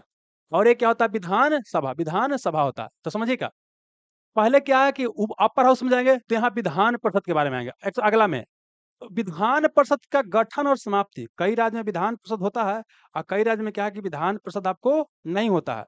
तो यहाँ पर बोल सकते हैं कि विधान परिषद क्या है कि गठन या समाप्ति के बारे में चर्चा क्या है, अनुच्छेद 169 में, अनुच्छेद 169 में, ठीक है। और अनुच्छेद 170 क्या बोलता है, फिर क्या बोलता है कि जो विधानसभा, ये विधानसभा है, इसका संरचना कैसा होगा। और फिर अनुच्छेद 71 बोलता है विधान परिषद की संरचना के बारे में। तो देखिए आप गड़वाइएगा कि विधान परिषद बाबू 169 में भी है, 171 में, तो इसका मतलब क्या है? देखिए अनुच्छेद 169 क्या बोलता है, किसी राज्य में विधान परिषद का गठन कैसे किया जाएगा और समाप्ति कैसे किया जाएगा। तो यह काम कौन करता है कि राज्य विधानसभा के सिफारिश पर संसद काम करता है, या तो समाप्ति करना है या आपको गठन करना है, दोनों का प्रक्रिया क्या आपको समान है। तो यहाँ क्या है, अनुच्छेद 169 में ही समाप्ति या गठन की चर्चा है। लेकिन वही अनुच्छेद 171 में क्या है कि विधान परिषद जब बन गया तो उसका संरचना कैसा होगा उसके बारे में चर्चा है। जबकि अनुच्छेद 170 में क्या था, विधानसभा की संरचना के बारे में आपको चर्चा था। क्लियर हो गया? अब आइए 85 क्या बोलता है? 85 कुछ देर पहले भी चर्चा किए हैं कि 85 या उसके बाद क्या करना हो, 85 के बाद क्या करना है आपको, 174, है ना? तो 85 क्या बोलता था कि आपको लोकसभा का कार्यकाल कितना होगा, लोकसभा का सेशन बुलाने का, लोकसभा का सत्रावसान करना है या लोकसभा को समय के पहले विघटन करना है ना? तो यह क्या है, अनुच्छेद 85 में बोला गया है और ऐसा काम कौन करता है, राष्ट्रपति करता है। इसी में नवासे जोड़िएगा तो कहाँ आएंगे, 174 आएंगे। तो यहाँ पर बोला गया है कि राज्यपाल द्वारा विधानसभा के सेशन बुलाया जा सकता है, सत्रावसान कराया जा सकता है या उसको 5 साल के पहले ही विघटन किया जा सकता है। ये क्या अनुच्छेद 174 में आपको चर्चा था। अब फिर याद कीजिए, है ना? अब देखिए, यहाँ अनुच्छेद 93 की बात करते हैं। लोकसभा अध्यक्ष और लोकसभा उपाध्यक्ष के बारे में चर्चा है। लोकसभा अध्यक्ष और लोकसभा उपाध्यक्ष के बारे में चर्चा है। जबकि इसी में बाबू क्या है, आप 193 देखिएगा, 193 तो यहाँ था। इसी में क्या है, 178 देखिएगा, तो यहाँ पर चर्चा क्या है, विधानसभा अध्यक्ष और उपाध्यक्ष। विधानसभा अध्यक्ष और उपाध्यक्ष की चर्चा कहाँ है, अनुच्छेद 178। अनुच्छेद क्या है, 178 में चर्चा है। आइए, ये 100 बोलता है क्या अनुच्छेद कि गणपूर्ति के लिए कितना सदस्य चाहिए, और प्लस क्या कि राष्ट्रपति क्या है आपको निर्णायक मत दे सकता है। ये बाबू क्या अनुच्छेद 100 में है, ठीक है। अब आइए यहाँ पर, अब आइए क्या यहाँ पर क्या है, अनुच्छेद 105 क्या है, संसदीय विशेषाधिकार। संसदीय विशेषाधिकार की चर्चा है। संसदीय विशेषाधिकार मतलब क्या है कि संसद के सदस्यों को कुछ विशेष अधिकार होगा। उस संसद में कुछ भी बोलेंगे तो उसका जांच न्यायालय आपको नहीं करेगा, है ना? प्लस क्या है कि उनको क्या है, कुछ दिन के लिए गिरफ्तार नहीं किया जाएगा, संसद में कार्यवाही चलते रहेगा तो गिरफ्तार नहीं किया जाएगा। और वही में क्या है कि 194 में आइए, 194 से नवासी जोड़िएगा तो 194 आ जाएगा। तो यहाँ पर क्या बोलता है कि राज्य विधानमंडल के राज्य को जो विधानसभा या राज्य विधानमंडल के सदस्यों को जो विशेष अधिकार मिला हुआ है, इसकी चर्चा कहाँ आपको, अनुच्छेद 194, अनुच्छेद 194 में है। और ये संसदीय विशेषाधिकार हमने कहाँ से लिया था, इंग्लैंड के संविधान से लिया था। हो गया। अब राज्य में इधर कुछ नहीं याद करना है, मुख्य रूप से यहाँ याद करना है। आइए, अनुच्छेद 108 क्या बोलता है कि संसद के दोनों हाउस, लोकसभा और राज्यसभा के बीच कोई गतिरोध पैदा हो गया, कोई क्या हो गया, गतिरोध पैदा हो गया, तो ऐसी परिस्थिति में क्या है कि संयुक्त अधिवेशन बुलाया जाएगा। और यह प्रावधान कहाँ से, ऑस्ट्रेलिया से, कहाँ से लिया गया है, ऑस्ट्रेलिया से लिया गया था, ठीक है।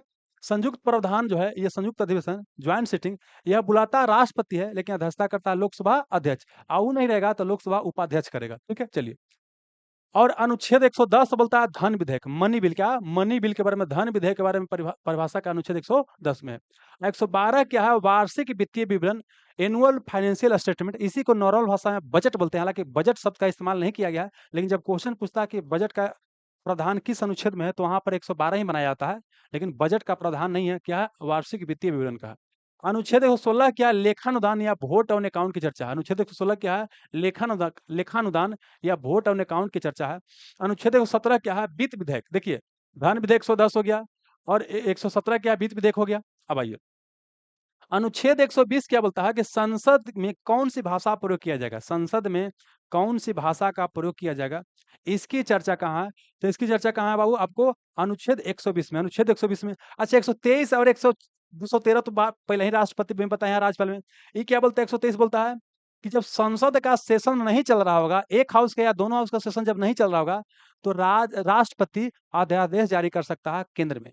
वही बोलता है क्या, अनुच्छेद 213 कि अगर राज्य में विधानसभा या विधान परिषद या दोनों का मीटिंग नहीं चल रहा है, सेशन नहीं चल रहा है, तो ऐसी परिस्थिति में क्या है कि राज्यपाल आपको अध्यादेश जारी कर सकता है। ये क्या, 213 बोलता है। तो बोलिए बाबू, याद हुआ कि नहीं याद हुआ, क्या बोले? कि 89 क्या बोलता है, संसद के बारे में चर्चा है। और अगला क्या बोलता है कि राज्यसभा के बारे में चर्चा है, संरचना वगैरह गठन के बारे में। और अगला क्या है, 81 क्या है आपको, लोकसभा के बारे में। और यहाँ पर क्या बोले कि अनुच्छेद 167 क्या था, राज्य विधानमंडल के बारे में चर्चा था।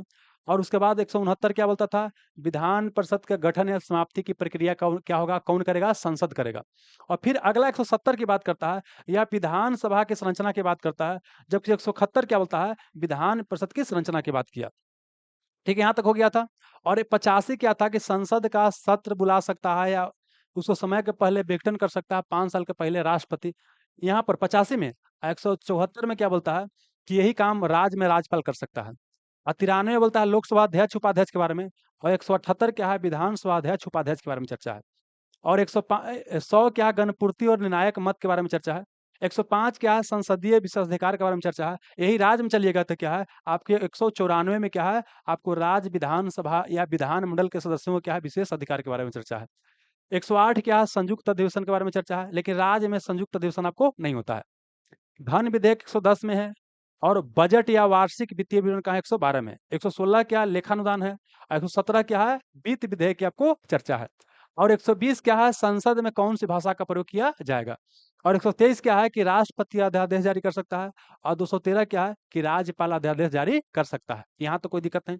अब चलिए, अभी क्या है कि बीपीएससी में क्वेश्चन पूछा जा चुका है, इसको बता देते हैं। देखिए, अनुच्छेद 102 में क्या है, इसमें क्या है, पहला क्वेश्चन नहीं पूछेगा कि ऑफिस ऑफ प्रॉफिट, लाभ का पद क्या होगा क्या नहीं होगा, है ना, इसकी जानकारी कहाँ दिया गया है। तो ये अनुच्छेद 102 के 1 का ए में, इसका मतलब क्या हो गया कि क्या मूल संविधान में बाबू लाभ का पद के बारे में चर्चा था, नहीं था। ए का 1 मतलब सब बाद में जोड़ा गया होगा, जहां देखिए ए बी सी डी जोड़ा जाएगा, समझिए के बाद में जोड़ा गया होगा। अब समझिए क्या लाभ का पद या ऑफिस ऑफ प्रॉफिट को संविधान में डिफाइन किया गया है, तो नहीं। ऑफिस ऑफ प्रॉफिट क्या है, यह संविधान में आपको डिफाइन नहीं किया गया। अब आता है कि इसका बाबू जानकारी कहाँ मिलता है, तो अनुच्छेद 102 के 1 का ए में, अनुच्छेद 102 के 1 का ए में ऑफिस ऑफ प्रॉफिट के बारे में चर्चा है कि अगर कोई व्यक्ति लाभ के पद पर रहेगा तो वो क्या है, मंत्री या राष्ट्रपति या उपराष्ट्रपति सब नहीं बनेगा। ठीक है, ओके चलिए। अनुच्छेद 102 के 1 का बी की बात करता है कि अगर कोई पागल या दिवालिया हो गया है तो वह क्या है, योग आयोग घोषित हो जाएगा। 102 का 1 का सी बोलता है कि अगर वो भारतीय नहीं है तो कोई व्यक्ति राष्ट्रपति, उपराष्ट्रपति या संसद सदस्य या राज्य विधानमंडल का सदस्य बना हुआ है तो उसका क्या हो जाएगा, समाप्त हो जाएगा। अनुच्छेद 102 का 1 का डी बोलता है कि अगर कोई विदेशी राज्य से कोई लाभ प्राप्त करता है तो वहां पर क्या हो जाएगा, भारत में जो संसद का सदस्य रहेगा या राज्य विधानमंडल का सदस्य रहेगा या राष्ट्रपति उपराष्ट्रपति या कोई संवैधानिक पद रहेगा तो क्या हो जाएगा, समाप्त हो जाएगा। तो यहाँ पर यही क्वेश्चन पूछा गया है कि ऑफिस ऑफ प्रॉफिट के बारे में चर्चा कहाँ है, अनुच्छेद 102 के 1 का ए में, अनुच्छेद 102 के 1 का ए में चर्चा है। क्लियर हो गया, चलिए अब यहाँ पर आइए बाबू। उच्चतम न्यायालय और उच्च न्यायालय के बारे में चर्चा। क्या उच्चतम न्यायालय, उच्च न्यायालय, देखिए उच्चतम न्यायालय को बोलते हैं सुप्रीम कोर्ट, क्या बोलते हैं, सुप्रीम कोर्ट कहा जाता है। और उच्च न्यायालय को बोलते हैं हाई कोर्ट, क्या बोलते हैं, हाई कोर्ट कहा जाता है। तो अनुच्छेद 124 क्या बोलता है कि उच्च न्यायालय की का गठन, उच्च सॉरी सुप्रीम कोर्ट के गठन की चर्चा क्या है बाबू, 124 में, क्या 124 में, ठीक है। और 129 क्या बोलता है कि सुप्रीम कोर्ट क्या होगा, अभिलेख न्यायालय होगा। अभिलेख न्यायालय का मतलब ये होता है कि जो भी वह निर्णय देगा उसको नीचे वाला न्यायालय बिना किसी क्वेश्चन क्या करेगा, मानेगा। इसी को बोलते हैं कोर्ट ऑफ रिकॉर्ड, क्या बोलते हैं, कोर्ट ऑफ रिकॉर्ड। इसी को कहा जाता है, किसको, अनुच्छेद 129 को। अच्छा, अनुच्छेद 131 क्या बोलता है कि सुप्रीम कोर्ट के मूल क्षेत्राधिकार, मतलब सुप्रीम कोर्ट के मूल क्षेत्राधिकार या ओरिजिनल जुरिस्डिक्शन क्या होगा, ये क्वेश्चन पूछा जा सकता है। सुनिए, दो राज्य के बीच लड़ाई चल रहा है या केंद्र और राज्य के बीच लड़ाई चल रहा है, तो केस कौन देखता है, सुप्रीम कोर्ट ही देखता है। तो ऐसे क्षेत्राधिकार को बोलते हैं मूल क्षेत्राधिकार। तो इसकी चर्चा कहाँ, अनुच्छेद 131 में। 137 क्या बोलता है कि सुप्रीम कोर्ट कोई निर्णय पहले से दे लेता है, स्वयं के निर्णय के ऊपर क्या कर सकता है, पुनर्विचार कर सकता है। ये क्या बोलता है, अनुच्छेद बाबू क्या बोलता है, 137 बोलता है।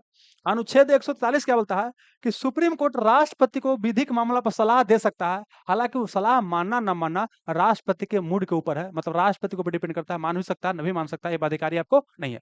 और ऐसा पावर सिर्फ सुप्रीम कोर्ट के पास है, आपको इसके पास नहीं है। देखिए वहां पर बताए थे क्या, राष्ट्रपति बता रहे तो वहां भी बताए थे कि यह राष्ट्रपति सिर्फ सलाह मांग सकता है, राज्यपाल नहीं मांग सकता है। लेकिन बिहार दरोगा में क्वेश्चन पूछा गया है, ऐसे क्वेश्चन पूछ दिया था, क्वेश्चन ही पूछा गया था कि निम्नलिखित में से कौन सा क्षेत्राधिकार सुप्रीम कोर्ट के पास है जबकि हाई कोर्ट के पास नहीं है।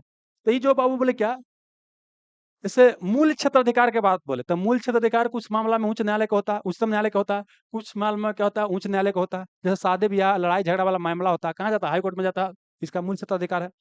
लेकिन अब ये 144 क्या है? यह बाबू इसके पास है, सुप्रीम कोर्ट सलाह दे सकता है राष्ट्रपति को, लेकिन बाबू हाई कोर्ट नहीं दे सकता। अब आइए, अनुच्छेद 32 क्या है? ये तो बता चुके पहले कि सुप्रीम कोर्ट अनुच्छेद 32 के तहत रिट जारी कर सकता है मौलिक अधिकार के उल्लंघन में। अनुच्छेद 226 के तहत क्या हाई कोर्ट रिट जारी कर सकता है मौलिक अधिकार के उल्लंघन में। ठीक है, आगे चलिएगा। अगला क्या बोले कि देखिए यहाँ पर क्या था, अनुच्छेद 124 का था उच्च न्यायालय गठन की चर्चा। अब उच्च न्यायालय में आइएगा ना, तो यहाँ पर बाबू क्या 214 है। तो 214 क्या बोलता है कि प्रत्येक राज्य के लिए एक उच्च न्यायालय होगा। क्या बोलता है कि प्रत्येक राज्य के लिए एक उच्च न्यायालय होगा। ये क्या बोलता है? 214 बोलता है। ये मूल रूप से ही बोल दिया, ठीक है।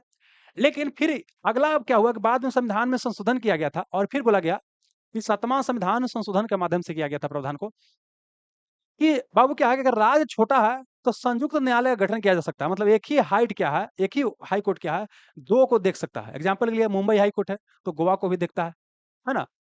तो यही क्या हो गया कि जैसे पूर्वोत्तर भारत की बात करते हैं, वहाँ गुवाहाटी उच्च न्यायालय था, अब पूरा पूर्वोत्तर भारत को पहले देख लेता था। तो मतलब ये हो गया, 231 क्या बोलता है? संयुक्त उच्च न्यायालय के गठन की चर्चा है। 214 क्या था कि प्रत्येक राज्य के लिए एक उच्च न्यायालय होगा। लेकिन फिर 231 क्या बोल दिया कि संयुक्त उच्च न्यायालय का भी गठन किया जा सकता है 2 या 2 से अधिक राज्यों के लिए, कोई दिक्कत नहीं। अब आइए, अब 215 क्या बोलता है? 215 क्या बोलता है कि उच्च न्यायालय क्या होगा? एक अभिलेख न्यायालय होगा। यहाँ पर क्या बोलता है अनुच्छेद 129 क्या कि सुप्रीम कोर्ट अभिलेख न्यायालय होगा। मतलब सुप्रीम कोर्ट जो निर्णय देगा, उसके निर्णय को नीचे वाला क्या होगा? सब आपको मानेगा कोर्ट। जबकि यहाँ पर बाबू बोलता है 215 क्या बोलता है कि उच्च न्यायालय भी क्या होगा? कोर्ट ऑफ रिकॉर्ड होगा। मतलब उच्च न्यायालय जो निर्णय देगा, उसको नीचे वाला सारा न्यायालय क्या करेगा? मानेगा। तो ये अनुच्छेद 215 बोलता है। और 216 क्या बोलता है? उच्च न्यायालय का गठन कैसे किया जाएगा? अनुच्छेद 216 क्या बोलता है? उच्च न्यायालय गठन। यहाँ 124 में है उच्च, यहाँ गवा गया, यहाँ उच्चतम है क्या? उच्चतम है, उच्चतम न्यायालय। यहाँ पे क्या है 124 सुप्रीम कोर्ट के गठन का चर्चा है। और बाबू क्या बोले कि 216 क्या है? उच्च न्यायालय के गठन की चर्चा। सुप्रीम कोर्ट के गठन की चर्चा 124 में है, जबकि हाई कोर्ट के गठन की चर्चा कहाँ है? 216 में, 216 में, 216 में। तो इसको भी क्या करना है बाबू? याद करने का प्रयास करना है। ठीक है ना? इसको भी क्या करना है आपको? याद करना है। कई बार पढ़िएगा याद हो जाएगा, एक बार में तो याद नहीं होगा। चलिए, 124 क्या बोले? उच्चतम न्यायालय गठन की चर्चा। अब हाई कोर्ट के गठन की चर्चा कहाँ है? 216 में। 214 क्या है? प्रत्येक राज्य के लिए उच्च न्यायालय होगा। लेकिन 231 क्या बोलता है कि भाई कंबाइन हाई कोर्ट भी बनाया जा सकता है, संयुक्त उच्च न्यायालय बनाया जा सकता है। और यहाँ 129 बोलता था कि सुप्रीम कोर्ट अभिलेख न्यायालय है, जबकि यहाँ 215 बोलता है कि हाई कोर्ट भी अभिलेख न्यायालय है। यहाँ क्या बोलता है? 131 सुप्रीम कोर्ट के मूल क्षेत्राधिकार ओरिजिनल जुरिस्डिक्शन के बारे में चर्चा है, जबकि 137 क्या बोलता है? सुप्रीम कोर्ट स्वयं के निर्णय के ऊपर विचार कर सकता है। 143 क्या बोलता है कि सुप्रीम कोर्ट राष्ट्रपति को विधिक मामला में सलाह दे सकता है, हालांकि सलाह मानना ना मानना राष्ट्रपति के ऊपर निर्भर करता है। और यह पावर सिर्फ उच्चतम न्यायालय को है, हाई कोर्ट को नहीं है। अनुच्छेद 32 क्या है? सुप्रीम कोर्ट को रिट जारी करने की शक्ति है। और 226 क्या है? हाई कोर्ट को रिट जारी करने की शक्ति है। खत्म हो गया। चलिए, अब यहाँ पाइए बाबू, अब कुछ आइए देखिए, अनुच्छेद 239 की बात करता है संघ एवं राज्य क्षेत्र, खास कर जानते हैं जो यूनियन टेरिटरी होता है, केंद्र शासित प्रदेश होगा, तो उसका शासन कैसे होगा? यह क्या अनुच्छेद 239 में चर्चा है। क्या बोले? संघ राज्य क्षेत्र की शासन की चर्चा है। जो आपको यूनियन टेरिटरी होता है, केंद्र शासित प्रदेश होता है, उसका शासन राष्ट्रपति के नाम से होता है। जैसे राज्य का शासन, केंद्र का शासन क्या हो रहा था आपको? राष्ट्रपति के नाम से। तो केंद्र शासित प्रदेश है, तो उसका भी शासन क्या होगा? राष्ट्रपति के नाम से होगा। जबकि राज्य का शासन क्या होता है? राज्यपाल के नाम से होता है। क्लियर है? चलिए आइए, अब आइए क्या ये बाबू कि आपको पंचायत के गठन की चर्चा क्या था? पंचायत के गठन की चर्चा क्या था? अनुच्छेद 40 में था। मूल रूप से अनुच्छेद 40 में था, नीति निदेशक तत्व में। लेकिन बाद में क्या है कि हमारे यहाँ 73वें संविधान संशोधन के तहत पंचायती राज का गठन किया गया और 74वें संविधान संशोधन के तहत क्या हुआ कि शहरी स्थानीय निकाय का गठन किया गया, नगर पालिका, नगर निगम इत्यादि का गठन किया गया। तो अब यहाँ से कुछ क्वेश्चन निकलेगा, समझ लीजिए। देखिए बाबू क्या है, जो ग्राम पंचायत है या जो बोलेंगे जो पंचायती राज है, क्या बोले? पंचायती राज है। तो पंचायती राज के बारे में उल्लेख की बात करते हैं, ये कहाँ से कहाँ तक है?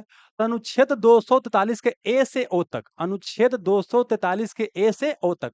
यही अगर बोलेंगे कि जो आपका बोल सकते हैं शहरी निकाय है, क्या बोले? शहरी स्थानीय निकाय है, क्या बोले? शहरी स्थानीय जो निकाय है, शहरी स्थानीय निकाय है, जैसे नगरपालिका, नगर निगम इत्यादि, उसकी चर्चा किस अनुच्छेद से किस अनुच्छेद तक है? तो यहाँ 243 के ए से ओ तक समाप्त हुआ है। तो ओ के बाद क्या आना है? पी के बाद क्यू, आर, एस, टी ऐसे जाइएगा, और फिर जेड तक आइएगा, और जेड के बाद फिर ए, बी, सी, डी बढ़ते जाइएगा, और कहाँ जाइएगा? जे तक जाना है। तो मतलब क्या? जी तक जाना है। मतलब ये हो गया कि 243 के पी से 243 के जेड, जी तक। याद कीजिए, ग्राम पंचायत का उल्लेख बाबू क्या है? संविधान संशोधन करके जो उसको दिया गया है 73वां संविधान संशोधन से, कहाँ अनुच्छेद में वर्णन है? तो 243 के ए से ओ तक, 243 के ए से ओ तक। वहीं अगर बोलते हैं शहरी स्थानीय निकाय, नगर पालिका, नगर निगम इत्यादि के बारे में चर्चा कहाँ है? तो अनुच्छेद 243 के पी से जेड, जी, पी से जेड, जी। आगे चलिएगा। अब कुछ और याद रखिएगा, ये बड़ी महत्वपूर्ण है कि ग्राम पंचायत का 29 विषय दिया गया है, और जो शहरी निकाय है, नगर पालिका, नगर निगम इत्यादि, उसको बाबू क्या है? 18 विषय दिया गया है। 18 विषय के ऊपर काम कर सकता है, आइए 29 विषय पर। तो ये क्वेश्चन कई बार पूछा गया है कि इसकी चर्चा कहाँ? तो जो ग्राम पंचायत को 29 विषय दिया गया है, इसकी चर्चा क्या है? 243 के जी, 243 की क्या है? जी में है। जबकि वही अगर आइएगा कि आपको जो शहरी निकाय को 18 विषय दिया गया है, उसकी चर्चा कहाँ है? तो 243 के डब्ल्यू, 243 का वो डब्ल्यू, 243 का डब्ल्यू, 243 का डब्ल्यू। यहाँ तो कोई दिक्कत नहीं। तो ये वाली बड़ी महत्वपूर्ण था। और कुछ और महत्वपूर्ण वो बताते हैं। यह बोलता है क्या कि स्थानीय निकाय का चुनाव राज्य सरकार करवाता है, और राज्य सरकार स्थानीय निकाय का चुनाव करवाने के लिए क्या बनाया है? आप बोल सकते हैं कि राज्य चुनाव आयोग का गठन किया गया है। एक होता है केंद्रीय चुनाव आयोग, है ना? लेकिन यहाँ पर क्या है कि स्थानीय निकाय को चुनाव करवाना है, तो ये राज्य चुनाव आयोग करवाता है। अब बाकी जितना चुनाव होता है भारत में, वो सब क्या होता है? केंद्रीय चुनाव आयोग करवाता है, ठीक है? तो केंद्रीय चुनाव आयोग की चर्चा की बात करते हैं, ठीक ना? तो वो क्या है? 324 में, क्या 324 में है। लेकिन यहाँ बाबू राज्य चुनाव आयोग की बात करते हैं, राज्य चुनाव आयोग, तो क्या 243 के 243 के 243 के 243 के में है, ठीक है? आगे चलिएगा।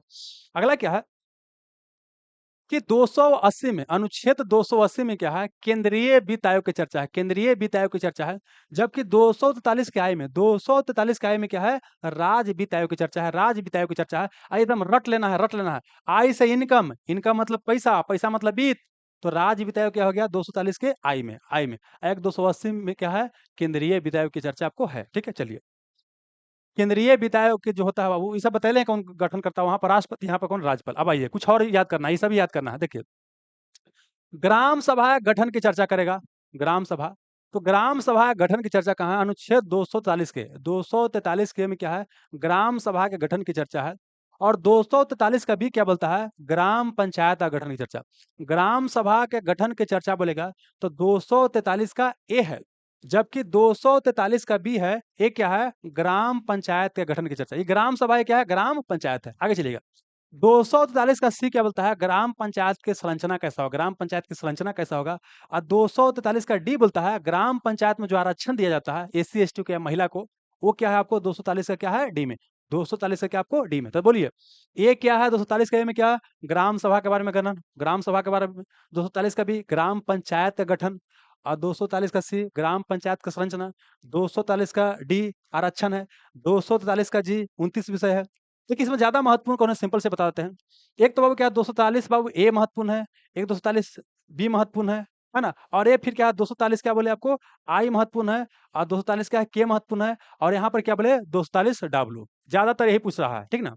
तो 243 जी में क्या है? 29 विषय ग्राम पंचायत को, और 243 डब्ल्यू में क्या है? 18 विषय शहरी निकाय को। 243 आई क्या? राज्य वित्त आयोग, और 243 के राज्य चुनाव आयोग के बारे में क्या आपको चर्चा बाबू है? क्लियर है? चलिए, क्लियर है तब तो नहीं, जो आ जाइए बाबू, आइए। 243 हो गया। अब आइए 244, क्या 244? तो देखिए, हमारे यहाँ क्या है?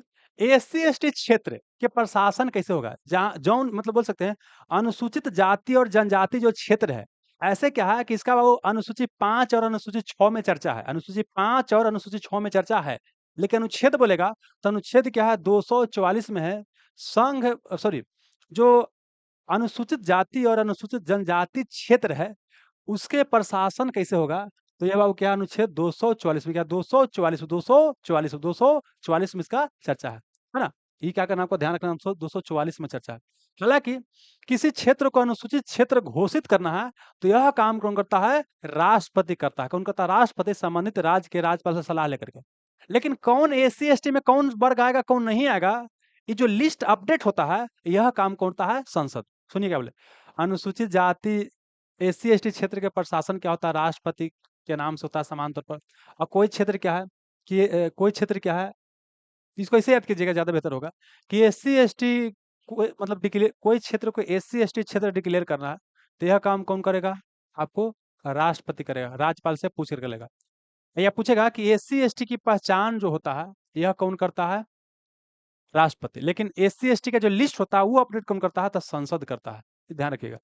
बस वही एससी एसटी क्षेत्र के प्रशासन के बारे में चर्चा है अनुच्छेद 244 में। अब आइए, अब क्या है कि 248 249 याद करना है एक साथ। देखिए, हमारे बताए थे कि संविधान में क्या है, 7वीं अनुसूची में 7 तरह का, सॉरी, संविधान के 7वीं अनुसूची में क्या 3 तरह का क्या था, लिस्ट था। संघ सूची, राज सूची, समर्थित सूची। संघ सूची, राज सूची, समर्थित सूची। संघ पर कानून संघ, राज सूची पर राज, और समर्थी पर दोनों कानून बनाता था। लेकिन अब क्या है कि जो ये दोनों सूची में नहीं है, मतलब दोनों ही, मतलब जो विषय क्या है तीनों सूची में नहीं है, न संघ सूची में है, न राज सूची में है, न समर्थी सूची में है। तो वहां पर क्या होता है कि मतलब जो में नहीं है, तो जो नया विषय आएगा उसे बोलते हैं रेसिडुअल सब्जेक्ट, रेसिडुअल सब्जेक्ट बोलते हैं। उसी को हिंदी बोलते हैं अवशिष्ट विषय कहा जाता है। कोई विषय अवशिष्ट विषय हो गया नहीं, वह निर्णय कौन लेगा, सुप्रीम कोर्ट लेगा, सुप्रीम कोर्ट लेगा। लेकिन जब निर्णय हो जाएगा तो उस पर कानून कौन बनाएगा, हमारे यहाँ केंद्र सरकार। कौन बनाएगा, हमारे यहाँ केंद्र सरकार बनाएगा। तो पूछेगा अवशिष्ट विषय के बारे में चर्चा किस अनुच्छेद में है, 248 में। अवशिष्ट विषय के बाबू चर्चा किस अनुच्छेद में है, 248 के, आपको 248 में है। और अवशिष्ट शक्तियां हमारे पास किसके पास होता है, संसद के पास होता है या केंद्र सरकार के पास होता है। लेकिन अवशिष्ट विषय है या नहीं, कि कौन विषय अवशिष्ट होगा कौन विषय अवशिष्ट नहीं होगा, यह निर्णय कौन करता है, तो यह निर्णय कौन करता है, आपको कौन करता है, सुप्रीम कोर्ट करता है। निर्णय हो जाएगा तो शक्ति किसके पास चला जाएगा, तो चला जाएगा किसके पास, केंद्र के पास। जबकि यही देखिएगा अमेरिका में, तो वहां अवशिष्ट शक्ति किसके पास होता है, राज्य के पास होता है। और हमने लिया है किसका मॉडल, कनाडा को लिया है। आइए, अनुच्छेद 249 क्या बोलता है, ऐसा समान तौर पर क्या बताएं कि राज सूची का कोई विषय होता है, उसके ऊपर कानून कौन होता है, राज्य बनाता है।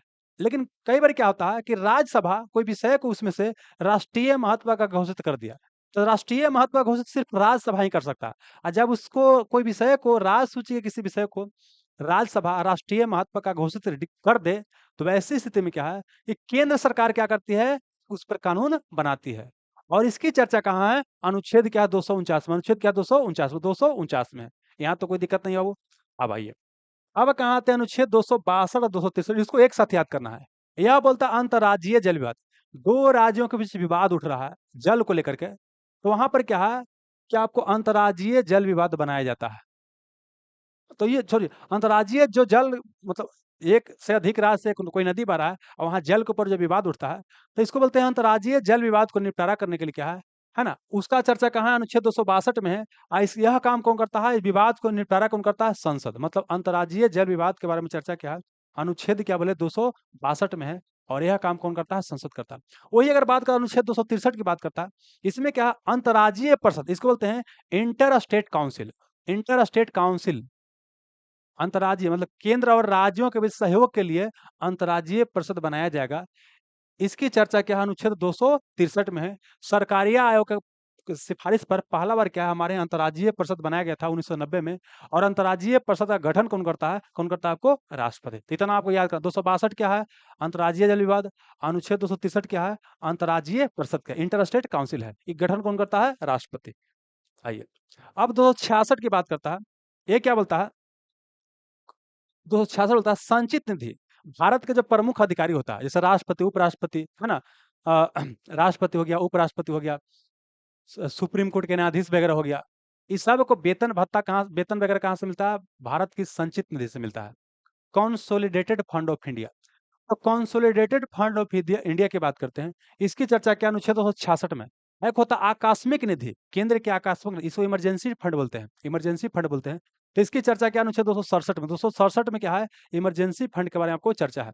अनुच्छेद 266 क्या है, संचित निधि के बारे में चर्चा है। इससे पैसा निकालने के लिए क्या है, संसदीय अनुमोदन की आवश्यकता पड़ता है।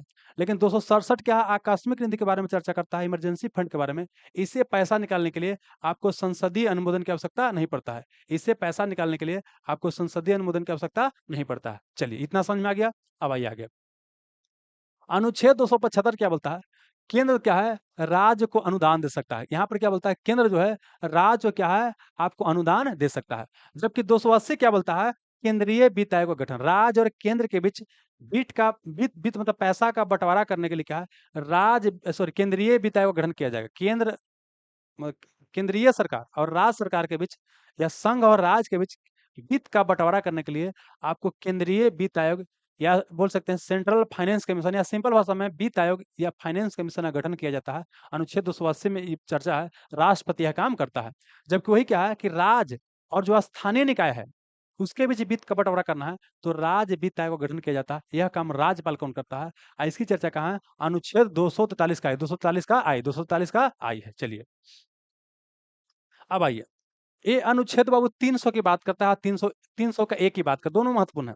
अनुच्छेद 300 क्या बोलता है, वाद एवं कार्यवाही के बारे में इसमें चर्चा है।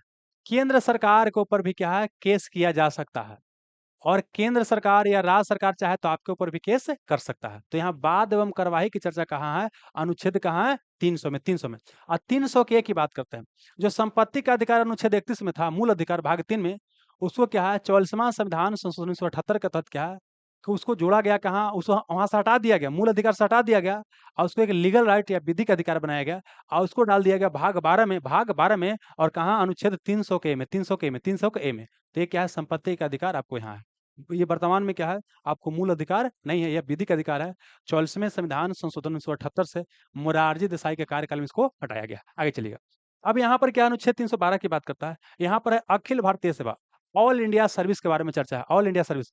और देखिए हमारे यहाँ क्या कि 3 गो है अखिल भारतीय सेवा, एक आईएएस, एक आईपीएस, एक आईएफएस। ये अखिल भारतीय सेवा। आईएएस का होता है इंडियन एडमिनिस्ट्रेटिव सर्विस, भारतीय प्रशासनिक सेवा। आईपीएस होता है इंडियन पुलिस सर्विस, और आईएफएस का मतलब दो चीज होता है, एक होता है इंडियन फॉरेन सर्विस, भारतीय विदेश सेवा।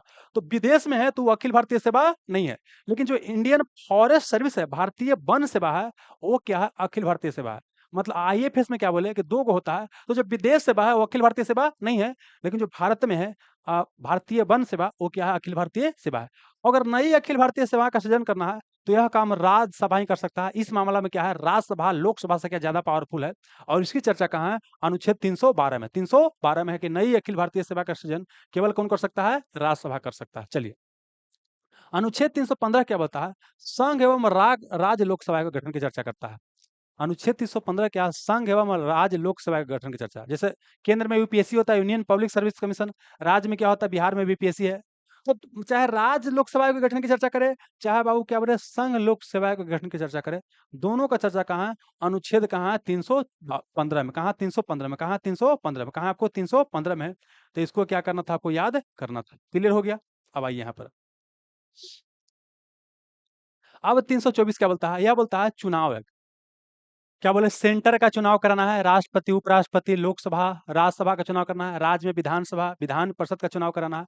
तो केंद्रीय वित्त आयोग या सिंपल बाबू चुनाव आयोग, या बोल सॉरी केंद्रीय चुनाव आयोग, या इसी को बोलेंगे क्या, निर्वाचन आयोग करवाता है। ठीक है, यह क्या है, 324 में से क्या आपको चर्चा है। लेकिन अगर यही बोलेगा कि स्थानीय निकाय का चुनाव कराना, स्थानीय निकाय में कौन आता है, आपको आता है ग्राम पंचायत, नगर पालिका, नगर निगम इत्यादि आता है।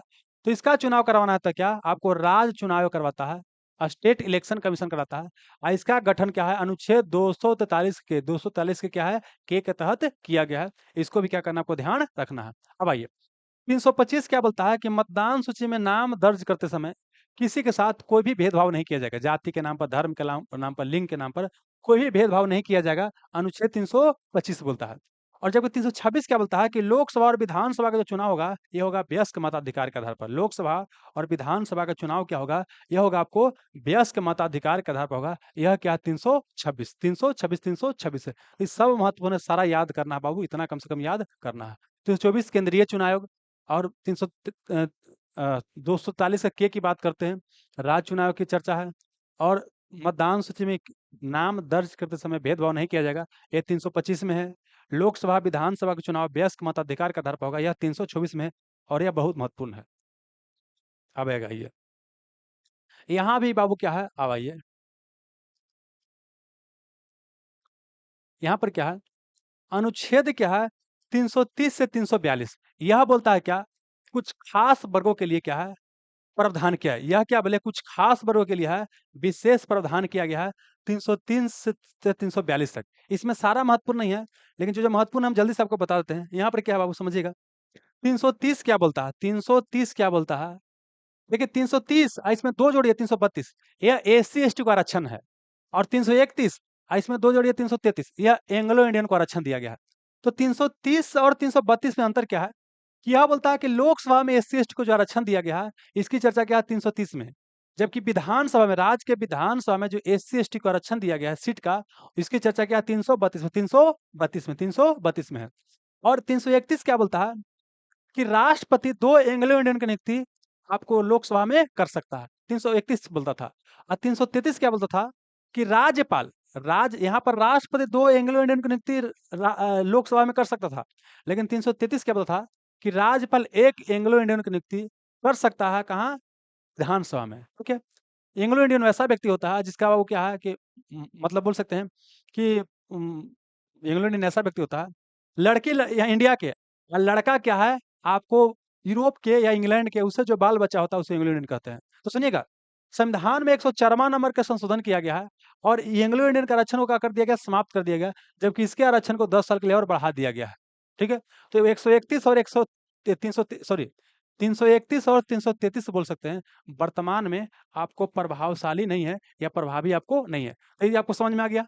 अब आइए, अब 338 क्या बोलता है।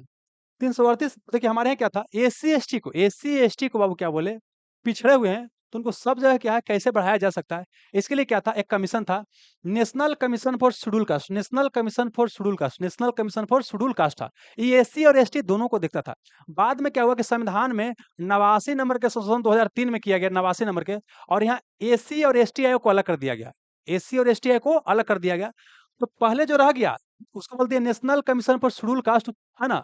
और इसका चर्चा अनुच्छेद क्या 338 में है। और बाद में क्या है कि बाबू national commission for scheduled tribe बनाया गया, national commission for scheduled tribe बनाया गया, मतलब अनुसूचित जनजाति के लिए राष्ट्रीय आयोग जो बनाया गया, यह क्या 338 का है, 338 का है, ए में डाल दिया गया। अब आगे आते हैं, ये तो एससी एसटी के बारे में चर्चा था। अब 340 में क्या था, बोला गया था कि राष्ट्रपति पिछड़े वर्गों के बढ़ावा के लिए, राष्ट्रपति जो पिछड़े वर्ग है उनको बढ़ावा देने के लिए आयोग का गठन करेगा, आयोग का गठन करेगा। और पहला वर्ग क्या है, काका कालेकर की अध्यक्षता में आपको पहला पिछड़ा वर्ग आयोग का गठन किया गया था। और दूसरा वो बोल सकते हैं पिछड़ा वर्ग आयोग का गठन किया गया था आपको बीपी मंडल की अध्यक्षता में, पहले बता चुके हैं, ठीक ना। तो वहां पर बोला गया था कि किया जाएगा 340 में। लेकिन अब क्या है कि जब बाद में क्या है कि 1993 में national commission for backward class बनाया गया, तो उसको कहाँ डाला गया, 338 का बी में, 338 का बी में डाला गया। तो 338 क्या हो गया, national commission for schedule caste, 338 का क्या हो गया, national commission for schedule tribe. और 338 का बी क्या हो गया, national commission for backward class, national commission for backward class हो गया। यहाँ तो कोई आपको दिक्कत बाबू नहीं होगा। अब कुछ और ध्यान रखिए, यहाँ पर आइए, देखिए यहाँ पर क्या है, 201 341 और 342 याद कीजिए। आपको 244 क्या बताए थे, 200 अनुच्छेद 244 कुछ देर पहले बताए थे कि हमारे यहाँ एससी एसटी क्षेत्र के प्रशासन की चर्चा कहाँ, अनुच्छेद 244 में। लेकिन 341 और 342 क्या है, यह बोलता है, 341 क्या बोलता है कि एससी वर्ग की पहचान करना है, कौन सा अनुसूचित जाति में आएगा, शेड्यूल कास्ट में आएगा। एससी मतलब शेड्यूल कास्ट होता है, एसटी मतलब शेड्यूल ट्राइब, इसको अनुसूचित जनजाति बोलते हैं और इसको अनुसूचित जाति बोलते हैं। तो हमारे यहाँ अनुसूचित जाति, अनुसूचित जनजाति की पहचान करना है, तो यह काम करता है राष्ट्रपति। लेकिन बाबू एक लिस्ट बनता है, वो लिस्ट को अपडेट कौन करता है, तो ये अपडेट कौन करता है, संसद। कौन करता है, संसद। तो एससी की पहचान करना है तो उसका चर्चा क्या है, अनुच्छेद 341 में। अगर एसटी की पहचान करना है तो उसका चर्चा कहाँ, अनुच्छेद बाबू 342 में। कहाँ, 342 में है। पहचान कौन करेगा, राष्ट्रपति संबंधित राज्य के राज्यपाल से बाबू बोल सकते हैं, सलाह ले सकता है। लेकिन जब लिस्ट अपडेट करना होगा तो कौन काम करेगा, संसद करेगा। चलिए हो गया, आगे चलिए, 340 हो गया। अब आइए क्या, 344 यह बोलता है राजभाषा आयोग के गठन की चर्चा। 344 क्या बोलता है, राजभाषा आयोग की चर्चा। क्या 344 क्या है, राजभाषा आयोग क्या आपको चर्चा है। अब आइए, अब देखिए यहाँ 343 बाबू, 351 और 300 क्या बोले आपको 50 का ए, इन तीनों को एक साथ पढ़ना होता है। 343 क्या बोलता है, संघ का ऑफिशियल लैंग्वेज क्या होगा, तो संघ का ऑफिशियल लैंग्वेज क्या होगा, हिंदी। संघ का क्या बोले, ऑफिशियल लैंग्वेज क्या होगा, तो संघ का ऑफिशियल लैंग्वेज क्या होगा, हिंदी होगा। क्या आपको हिंदी होगा। और कौन भाषा में? देवनागरी भाषा में लिखा जाएगा। तो संघ की ऑफिशियल लैंग्वेज या कार्यकारी भाषा क्या होगा? हमारे यहाँ कोई भी राष्ट्रीय भाषा नहीं है, कोई भी हमारे यहाँ नेशनल लैंग्वेज नहीं है, राजकीय भाषा है, नेशनल नहीं, राष्ट्रीय नहीं है। क्या ऑफिशियल लैंग्वेज है या कार्यकारी भाषा बोल सकते हैं, इसी को राजकीय भाषा बोल सकते हैं। कि आपको बाबू हिंदी है, क्या हिंदी है? और इसकी चर्चा क्या 343 में। और 351 क्या बोलता है कि केंद्रीय सरकार हिंदी को बढ़ावा देने का प्रयास करेगी। अनुच्छेद 351 क्या बोलता है? केंद्रीय सरकार हिंदी को बढ़ावा देने का प्रयास करेगी। यह क्या बोलता है? 351 बोलता है। जबकि 350 का ये क्या बोलता है कि जो प्राइमरी एजुकेशन दिया जाएगा वो क्या होगा? मातृभाषा में। प्राइमरी एजुकेशन क्या होगा? मातृभाषा में। अगर कोई तमिलनाडु में बच्चा जन्म लिया है तो प्राइमरी एजुकेशन तमिल में, है ना? और जहाँ भी जन्म लिया हो वहाँ के भाषा में दिया जाएगा। प्राइमरी एजुकेशन क्या वो? मातृभाषा में। जबकि 350 का भी बोलता है कि जो भाषाई अल्पसंख्यक होगा उसके लिए अधिकारी नियुक्त किया जाएगा। उसी को बोलते हैं भाषाई अल्पसंख्यक के लिए अधिकारी का नियुक्ति किया जाएगा। यह बोलता है 350 का भी, 350 का भी, 350 का भी बोलता है। कोई दिक्कत नहीं। और 348 क्या बोलता है कि सुप्रीम कोर्ट और हाई कोर्ट में किस भाषा का प्रयोग किया जाएगा? तो अंग्रेजी भाषा का प्रयोग किया जाएगा। इसकी चर्चा कहाँ? 348 में। 348 में। तो याद कीजिए कैसे याद करना था, वो क्या क्या बताएं? यहाँ से याद करना था। 344 से राजभाषा आयोग के बारे में चर्चा है 344 में। और 348 में क्या है? सुप्रीम कोर्ट और हाई कोर्ट में अंग्रेजी भाषा का प्रयोग किया जाएगा। 343 क्या बोलता है? संघ का ऑफिशियल लैंग्वेज हिंदी होगा देवनागरी लिपि में। और 351 बोलता है कि हिंदी को बढ़ावा देने का सरकार प्रयास करेगी। और 350 का ये क्या बोलता है? प्राथमिक शिक्षा मातृभाषा में दिया जाएगा। और 350 का भी बोलता है भाषाई अल्पसंख्यक के लिए अधिकारी का नियुक्ति किया जाएगा। तो ये आपको समझ में आ गया। अब आइए यहाँ पर 352, यहाँ 352, 356, 360। ये क्या है? इमरजेंसी प्रोविजन या क्या है? आपातकालीन प्रावधान किया गया है। यह क्या है? 352 बोलता है क्या? राष्ट्रीय आपातकाल। ये किसी चर्चा करता है? राष्ट्रीय आपातकाल का। राष्ट्रीय आपातकाल की चर्चा है। राष्ट्रीय आपातकाल हमारे देश में क्या है?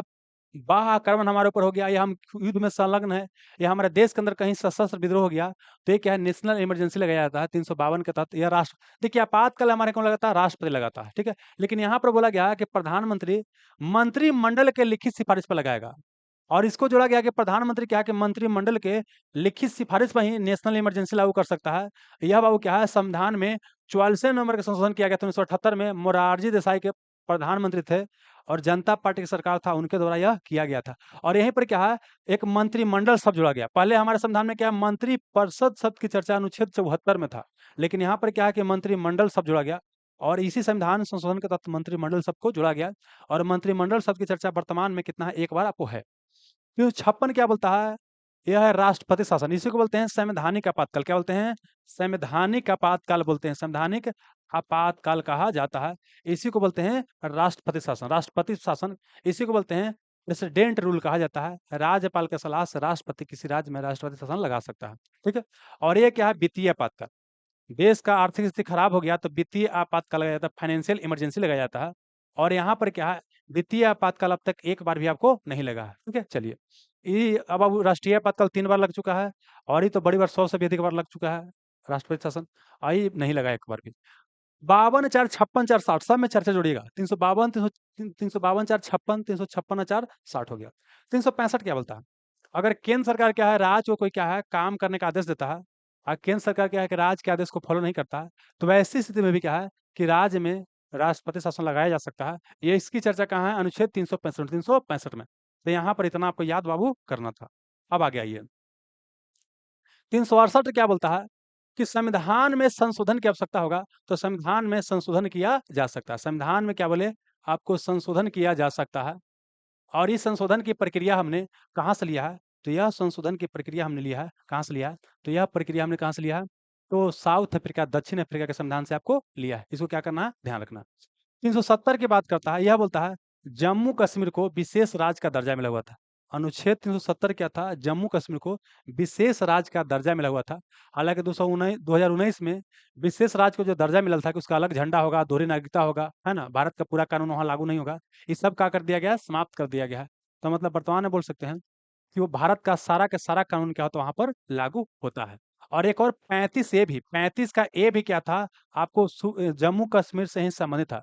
जम्मू कश्मीर विधानसभा को यह अधिकार था कि वह डिसाइड कर सकती है कौन हमारे यहाँ का नागरिक जम्मू कश्मीर का है, कौन आपको नहीं है ना। अब ये पावर क्या किया गया है? छीन लिया गया है। और वहाँ दोहरी नागरिकता था, दोहरी झंडा था, है ना। लेकिन अब क्या है, पूरे भारत में इंक्लूडिंग जम्मू कश्मीर सब जगह क्या है, एकल नागरिकता है, एक भारत हो गया।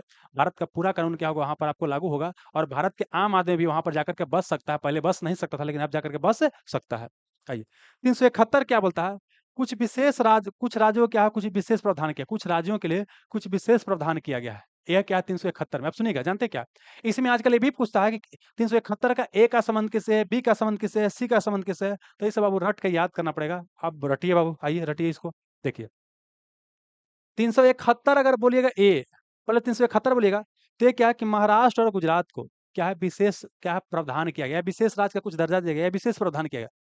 महाराष्ट्र और गुजरात क्या 371 है, और 371 क्या हो गया, नागालैंड। 371 ए क्या हो गया, नागालैंड। एने आवा, एने आवा, एने आवा, माने याद कीजिए, एने आवा, एने आवा। 371 हो गया नागालैंड, और 371 का बी क्या हो गया, असम। तो ऐसे याद कीजिएगा कि बी लिखते समय, अच्छा असम लिख रहे हैं तो ऐसे लिखना पड़ रहा है, और बी भी लिख रहे हैं तो ऐसे लिखना पड़ रहा है जी। मतलब कुछ मतलब विजुअलाइज कीजिए। एने आब, तो ए से हो गया आब, एने, ए से हो गया 371 का ए, एने बोले तो न से क्या हो गया, नागालैंड। 371 नागालैंड हो गया। अब बी लिख रहे हैं 372 का बी, तो लग रहा है कि वो अ लिख रहे हैं, तो क्या हो गया, आसाम हो गया। मतलब कुछ विजुअलाइज करके आपको बताने का प्रयास करें। और 371 है क्या बोले, सी। 371 है क्या बोले, सी। 371 क्या बोले, सी। ए कहा, मणिपुर। सी क्या हो गया, मणिपुर। सी क्या, मणिपुर। अब एकरा कैसे याद कीजिएगा, ये तो याद नहीं होगा। सी मणिपुर, सी मणिपुर। सीमा क्या, वो सीमा, सीमा आंटी, सीमा आंटी सीमा आंटी, सीमा। तो सीमा, सिम नहीं बोलते, सिम क्या बोलते हैं, सिम, सिम बोलते हैं, सिम। तो से क्या हो गया, सी, या म से क्या हो गया, मणिपुर। तो सी क्या हो गया, म हो गया। अब डी बाबू, और ये दोनों आंध्र प्रदेश से संबंधित है। 371 का डी है, ये क्या आंध्र प्रदेश से संबंधित है। तो क्या बोले, डी क्या, वो डी ई, डी क्या बोले, डी ई, डी डी क्या आपको आंध्र प्रदेश क्या हो गया, आंध्र प्रदेश से संबंधित है। डी क्या आपको आंध्र प्रदेश से संबंधित है। डी क्या है, आंध्र प्रदेश के लिए विशेष प्रावधान किया गया है। जबकि 371 का ही क्या बोलता है कि आंध्र प्रदेश में क्या है, केंद्रीय विश्वविद्यालय की स्थापना किया जाएगा। आइए, 371 का एफ की बात करते हैं, 371 का एफ की बात करते हैं। तो ये क्या है, सिक्किम क्या हो गया, एफ क्या हो गया आपको, सिक्किम। एफ क्या हो गया आपको, सिक्किम। तो इसको फांसी याद कर सकते हैं, फांसी। फ से क्या हो गया, एफ। और सी से क्या हो गया, सिक्किम। फांसी, सिक्किम, सिक्किम। या जैसे याद देखिए, एक हम तरीका बता रहे हैं, आप इससे भी कोई बेहतर तरीका डेवलप कर लीजिएगा खुद से, अगर कर पाइएगा तो। 371 का जी है क्या, 371 क्या है, जी। तो ये क्या हो गया, मिजोरम। 371 का जी क्या है, मिजोरम से। 371 का जी क्या है, मिजोरम है। कुछ देर पहले क्या सिम याद करते, सिम याद किए थे, तो सिम में क्या था, 371 का सी था। 371 का क्या था, सी था। और ये क्या था, मणिपुर, क्या था, मणिपुर, मणिपुर था। लेकिन यहाँ पर क्या है, मिजोरम है। तो इसको कैसे याद कीजिएगा, जिमी, जिमी, जिमी, जिमी, आजा, आजा, आजा, आजा, आजा। देखिए ये म है, सी म, म से मणिपुर। ये क्या है, मी है, क्या है, मी है, मी है, मी है। तो जिमी, अरे जिमी लिखाएगा ना, जिमी। तो जी देखिए, जी से समझिएगा कि जा है देखिए, जी से क्या है आपको, जी मतलब, अरे जी पढ़ रहे हैं, चाहे जी पढ़ पढ़ तो एक ही जैसा रहे हैं। तो जिमी, जिमी, जिमी, आजा, आजा, आजा पढ़े, तो याद कीजिएगा जिमी। तो 73 का जी क्या हो गया, मिजोरम, क्या हो गया, मिजोरम, है ना। और आई से क्या हो गया, गोवा। तो आइए ना हमारा बिहार में गाना सुनोगे, तो आइए ना हमारे गोवा में। तो गोवा में जानवे करते हैं लोग, पर्यटन के लिए जाता है। तो आई मतलब आइए ना हमारे गोवा में, आइए ना हमारे गोवा में। और जे से क्या हो गया, कर्नाटक। जे से क्या हो गया, कर्नाटक। जे से कर्नाटक। तो जे के, आई जे के, जे के बाद क्या था, के। तो जे के बाद के, तो क्या हुआ, कर्नाटक। तो बोलिए बाबू, लगभग वो याद हुआ कि नहीं, देखिए बताते हैं बाबू क्या। 371 क्या है, महाराष्ट्र और गुजरात हो गया। 371 है, एने आब, एने आब, एने आब। तो ए ने, ए से हो गया कौची, 371 का ए, और न से हो गया नगलन। 371 का भी लिख रहे हैं कि बाबू, लग रहा है कि बी ऐसे लिख रहे हैं जी, और लिख रहे हैं। तो 371 का भी क्या हो गया आपको, कहाँ हो गया आपको, हो गया असम में हो गया। 371 का सी, तो सी, तो सिम, सिम, सिम, सिम। तो सी और म, मतलब 371 का सी क्या हो गया आपको, मणिपुर। 371 का डी आई, डी आई क्या हो गया, आंध्र प्रदेश। डी आई क्या हो गया, आंध्र प्रदेश। डी क्या हो गया, आंध्र प्रदेश, है ना। आइए,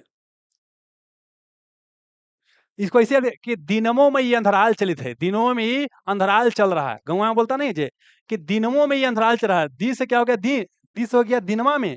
आई से अंधराल चल रहा है। आई से हो गया दिनमो में ई, दिनमो में ई अंधराल चल रहा है, दिनमो में ई अंधराल चल रहा है। तो डी आई क्या हो गया, आंध्र प्रदेश हो गया। आइए, और उसके बाद ई के बाद है एफ, एफ। तो एफ, एफ क्या बोले, फांसी, फांसी। तो एफ और सिक्किम, एफ फांसी, सिक्किम। एफ से क्या हो गया, सिक्किम हो गया। एफ के बाद जी, जी, जी। तो जिमी, जिमी, जिमी, आजा, आजा, आजा। तो 371 जी क्या हो गया, मिजोरम, क्या हो गया, मिजोरम हो गया। और 371 आई, आइए ना हमारे गोवा में। 371 आई, आई हमारे गोवा में। और 371 का जे क्या हो गया, कर्नाटक, क्या हो गया, कर्नाटक, क्या हो गया, कर्नाटक। तो जे के क्या हो गया, जे के हो गया, है ना। चलिए, तो ये हो गया बाबू। तो यही तक पूछा जाता है। 395 क्या बोलता है कि इससे पहले जितना भी कानून था भारत में अंग्रेज द्वारा लागू, सब क्या हो जाएगा, खत्म हो जाएगा, और उसके बाद हमारा इतना ही से काम क्या हो जाएगा, चल जाएगा, है ना। थोड़ा समय भी लंबा हो गया बाबू।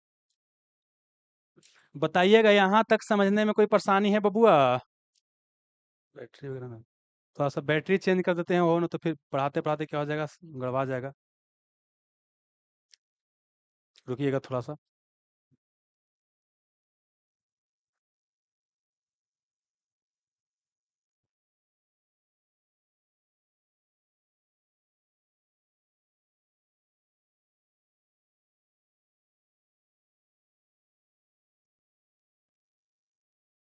Hello hello hello. चलिए, अब बताइए, अभी आंसर बनाइए बाबू, अब बन जाना चाहिए, कुछ क्वेश्चन देख लीजिए। ओ,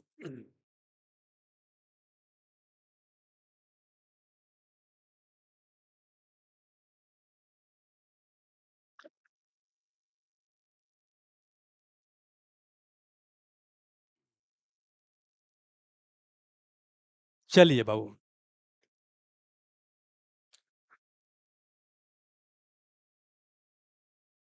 बताइए।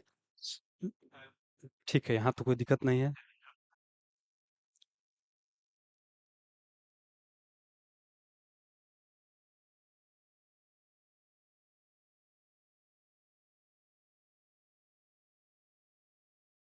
देखिए, भारतीय संविधान में शामिल है, बोलता है भारतीय संविधान में, बताइए क्या क्या शामिल है दोस्त।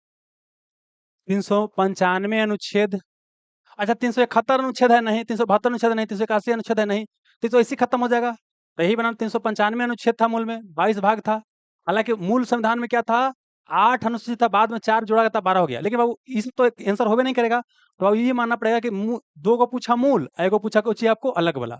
तो यही हो जाएगा बाबू, आंसर ऑप्शन नंबर ए हो जाएगा। भारतीय संविधान में कितना आर्टिकल है, तो क्या बोले, 470 के आसपास अभी आर्टिकल हो गया लगभग, है ना। तो कितना बाबू, 300, 300 आर्टिकल, 300 नहीं, 350 नहीं, 400 से अधिक आर्टिकल, 500 हुआ है नहीं, तो सी हो जाएगा आंसर। भारतीय संविधान में किस अनुच्छेद के अंतर्गत नागरिकों के मौलिक अधिकार प्रदान किया गया? तो नागरिकों को मौलिक अधिकार प्रदान किया गया है, तो किस अनुच्छेद के तहत प्रदान किया गया, बताइए बाबू। तो यह प्रदान किया है क्या आपको, अनुच्छेद क्या है, 12 से 35 ना है, भाग 3 में, तो हो जाएगा बी हो जाएगा। भारतीय संविधान के निम्नलिखित में से कौन सा अनुच्छेद प्रेस की स्वतंत्रता है? तो प्रेस की स्वतंत्रता है, विचार एवं व्यक्ति की स्वतंत्रता में, ये सब चर्चा कहाँ, अनुच्छेद 19 के 1 में, अनुच्छेद के 19 में, अनुच्छेद 19 में। तो अनुच्छेद 19 हो जाएगा बाबू, है ना। 21 क्या है, प्राण एवं दैहिक स्वतंत्रता या गरिमापूर्ण जीवन जीने का अधिकार है। अनुच्छेद 20 क्या है, कि अपराध के दोष सिद्धि के विरुद्ध संरक्षण है। जबकि 22 क्या बोलता है, गिरफ्तारी के विरुद्ध क्या आपको संरक्षण है, ठीक है ना। 20 और 22 गड़बड़ाइएगा तो उसको आग याद कर लीजिए, आग। आग आग मतलब क्या होता है कि पहले आएगा और गाएगा, पहले क्या, कि अपराध के दोष सिद्धि के विरुद्ध संरक्षण हो जाएगा, तो ये 20 हो जाएगा। 21 क्या हो जाएगा, गिरफ्तारी के विरुद्ध क्या हो जाएगा, संरक्षण हो जाएगा, क्योंकि ई में उम हो जाता है, ई में उम हो जाता है, तो पहले आग आएगा, तो पहले 20 तब 22 आएगा। तो यहाँ पे आंसर कुछ हो जाएगा, प्रेस और मीडिया 19 हो जाएगा। आइए, उच्चतम न्यायालय की व्यवस्था के अनुसार किसी भवनों को ऊपर राष्ट्रीय झंडा फहराना नागरिक का मौलिक अधिकार है। तो झंडा फहराना क्या है, अपने आप को अभिव्यक्त करने का तरीका है कि हम क्या है, देशभक्त हैं।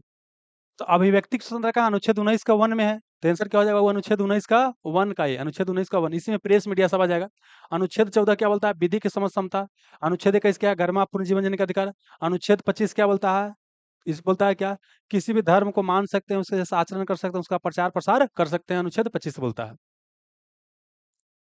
निम्नलिखित में से कौन सा अनुच्छेद पंचायत गठन के लिए राज्य सरकार को निर्देश देता है?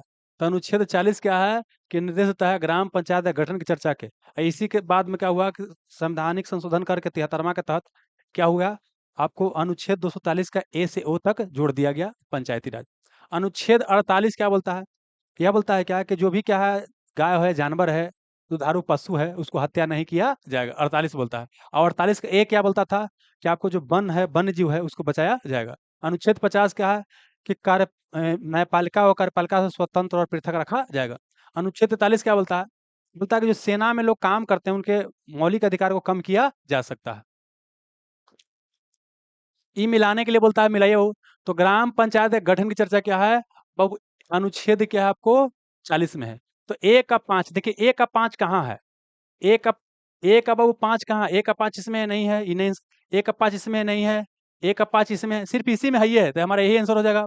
मानो एको को पकड़ा गया, लेकिन बाकी देख लीजिए। समान आचार संहिता के बाद बी क्या हो जाएगा? समान आचार संहिता क्या है? अनुच्छेद 44 में, अनुच्छेद 44 में है, समान नागरिक संहिता की बात करता है। तो बी का 1 देखिए, बी का 1 है बाबू, बी का 1, अच्छा बी का 1 देखिए इसमें है ये नहीं बाबू, बी का 1 है ये नहीं है। ए का तो 5 हो गया, लेकिन समान नागरिक संहिता अनुच्छेद कहाँ जाएगा? 44 में जाएगा। इसमें देखिए बी का 1 है, वो बी का 1 इसमें है ये नहीं, बी का 3 आ जा रहा है। देखिए ए का 5 और बी का 3 आ जा रहा है, मतलब कहने का मतलब ए भी आंसर आपको नहीं होगा। तो आंसर कौन हो जाएगा? उपयुक्त में से हो जाएगा कोई नहीं, उपयुक्त से कोई नहीं। बाकी देख लेते हैं, आइए। कृषि एवं पशुपालन की बात करता है बबुआ, तो कृषि और पशुपालन कहाँ हो जाएगा आपको? यह आ जाएगा अनुच्छेद 48, अनुच्छेद 48 हो जाएगा।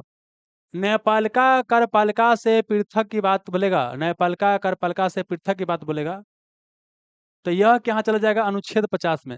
डी का चला जाएगा, डी का चला जाएगा 3 में चला जाएगा, डी का 3। अंतर्राष्ट्रीय शांति क्या बोलता है? अंतर्राष्ट्रीय शांति का विकास, तो यह क्या? अनुच्छेद 51 में। तो ये क्या है? 4 में दिले, केवल 4 में दिले है, 4, तो इसी में जाएगा। इसका मतलब ये हो जाएगा A B C D E. ए में कौन गया? ग्राम पंचायत गठन कहाँ? अनुच्छेद 1 में आ गया, 5 आ गया। और समान आचार संहिता बी का 1, तो बी का 1। और क्या बोले? कृषि एवं पशुपालन का अनुच्छेद 48 में, कृषि एवं पशुपालन, ये तो इसमें कृषि और पशुपालन के बारे में चर्चा है, प्लस बोला गया है कि जो भी पशु है ना, उसको मारा नहीं जाएगा, दुधारू पशु वगैरह हो गया जिससे कृषि किया जा सकता है, उसको मारा नहीं जाएगा। तो कृषि एवं पशुपालन की इसमें चर्चा है, तो अनुच्छेद 48 की बात करता है। तो यह कहाँ चला जाएगा वो? सी का दू, सी का दू। और न्यायपालिका कार्यपालिका से पृथक्करण, यह अनुच्छेद 50 है। तो इस डी कहाँ गया? डी 3 जगह, डी गया 3 गया। और अंतर्राष्ट्रीय शांति का विकास अनुच्छेद कहाँ जाएगा? 51 जगह, 4 में है। तो ये हमारा आंसर हो जाएगा 5, 1, 2, 3, 4, कहीं पे बाबू है ये नहीं है, तो हमारा आंसर हो जाएगा ई हो जाएगा। भारतीय संविधान का अनुच्छेद 110 के अनुसार धन विधेयक की परिभाषा में क्या सम्मिलित है? According to article 110 Indian constitution, money bill में क्या क्या शामिल है? तो मनी बिल में क्या है? सरकार टैक्स लगाता है या टैक्स समाप्त करता है या उसका रेगुलेशन करता है ना, ये सब मनी बिल में आता है। धन सरकार कहीं से ले रहा है या दे रहा है, उधारी भी वहीं आता है। भारत की संचित नदी से धन को क्या कर रहे हैं? निकाल रहे हैं, ये भी आता है, मनी बिल में आता है। भारत की संचित नदी से क्या खर्च कर रहे हैं, कहाँ मतलब उसमें डाल रहे हैं, निकाल रहे हैं, ये सब आता है धन विधेयक में।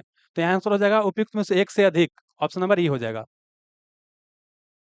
संविधान में मंत्रिमंडल शब्द एक बार ही प्रयोग हुआ है। संविधान में मूल रूप से मंत्रिमंडल शब्द का प्रयोग नहीं हुआ था। इसको 44वें संविधान संशोधन 1978 में जनता पार्टी की सरकार, मोरारजी देसाई प्रधानमंत्री थे। यहाँ अनुच्छेद 352 में एक शब्द जोड़ा गया, बोला गया कि अब देश में राष्ट्रपति शासन लगेगा, सॉरी देश में क्या बोलता है, राष्ट्रीय आपातकाल लगेगा, तो बिना मंत्रिमंडल के लिखित सिफारिश पर आपको नहीं लगेगा। और साथ ही बोला गया कि अब सशस्त्र विद्रोह के आधार पर आपातकाल लगाया जा सकता है। पहले आंतरिक अशांति के आधार पर यह आपातकाल लगाया जा सकता है, अब है बोला गया है सशस्त्र विद्रोह के अलावा और बाबू क्या है, जो आंतरिक अशांति होता है उसके आधार पर विद्रोह आपातकाल आपको नहीं लगाया जाएगा। और इसकी चर्चा क्या अनुच्छेद 352 में है, 352 में। अनुच्छेद 74 में मंत्री परिषद शब्द की चर्चा था, मंत्री परिषद, ठीक ना, यहाँ मंत्रिमंडल बोले तो ऑप्शन नंबर ए हो जाएगा। अनुच्छेद 74 मंत्री परिषद है बाबू। और अनुच्छेद 356 क्या है? राष्ट्रपति शासन के बारे में चर्चा है। अनुच्छेद 76 की बात करते हैं, तो इसमें क्या है? महान्यायवादी, अटॉर्नी जनरल ऑफ इंडिया के बारे में चर्चा है। भारतीय बोलता है संविधान के अनुसार, क्या बोलता है? भारतीय संविधान के अनुसार निम्नलिखित अनुच्छेद में से कौन क्या है आपको राज्य की विधान सभाओं के निर्वाचन का प्रावधान करता है? बोलता है कि राज्य के विधान सभा में कौन जो है आपको निर्वाचन का प्रावधान करता है? बताइए बाबू, क्या हो जाएगा?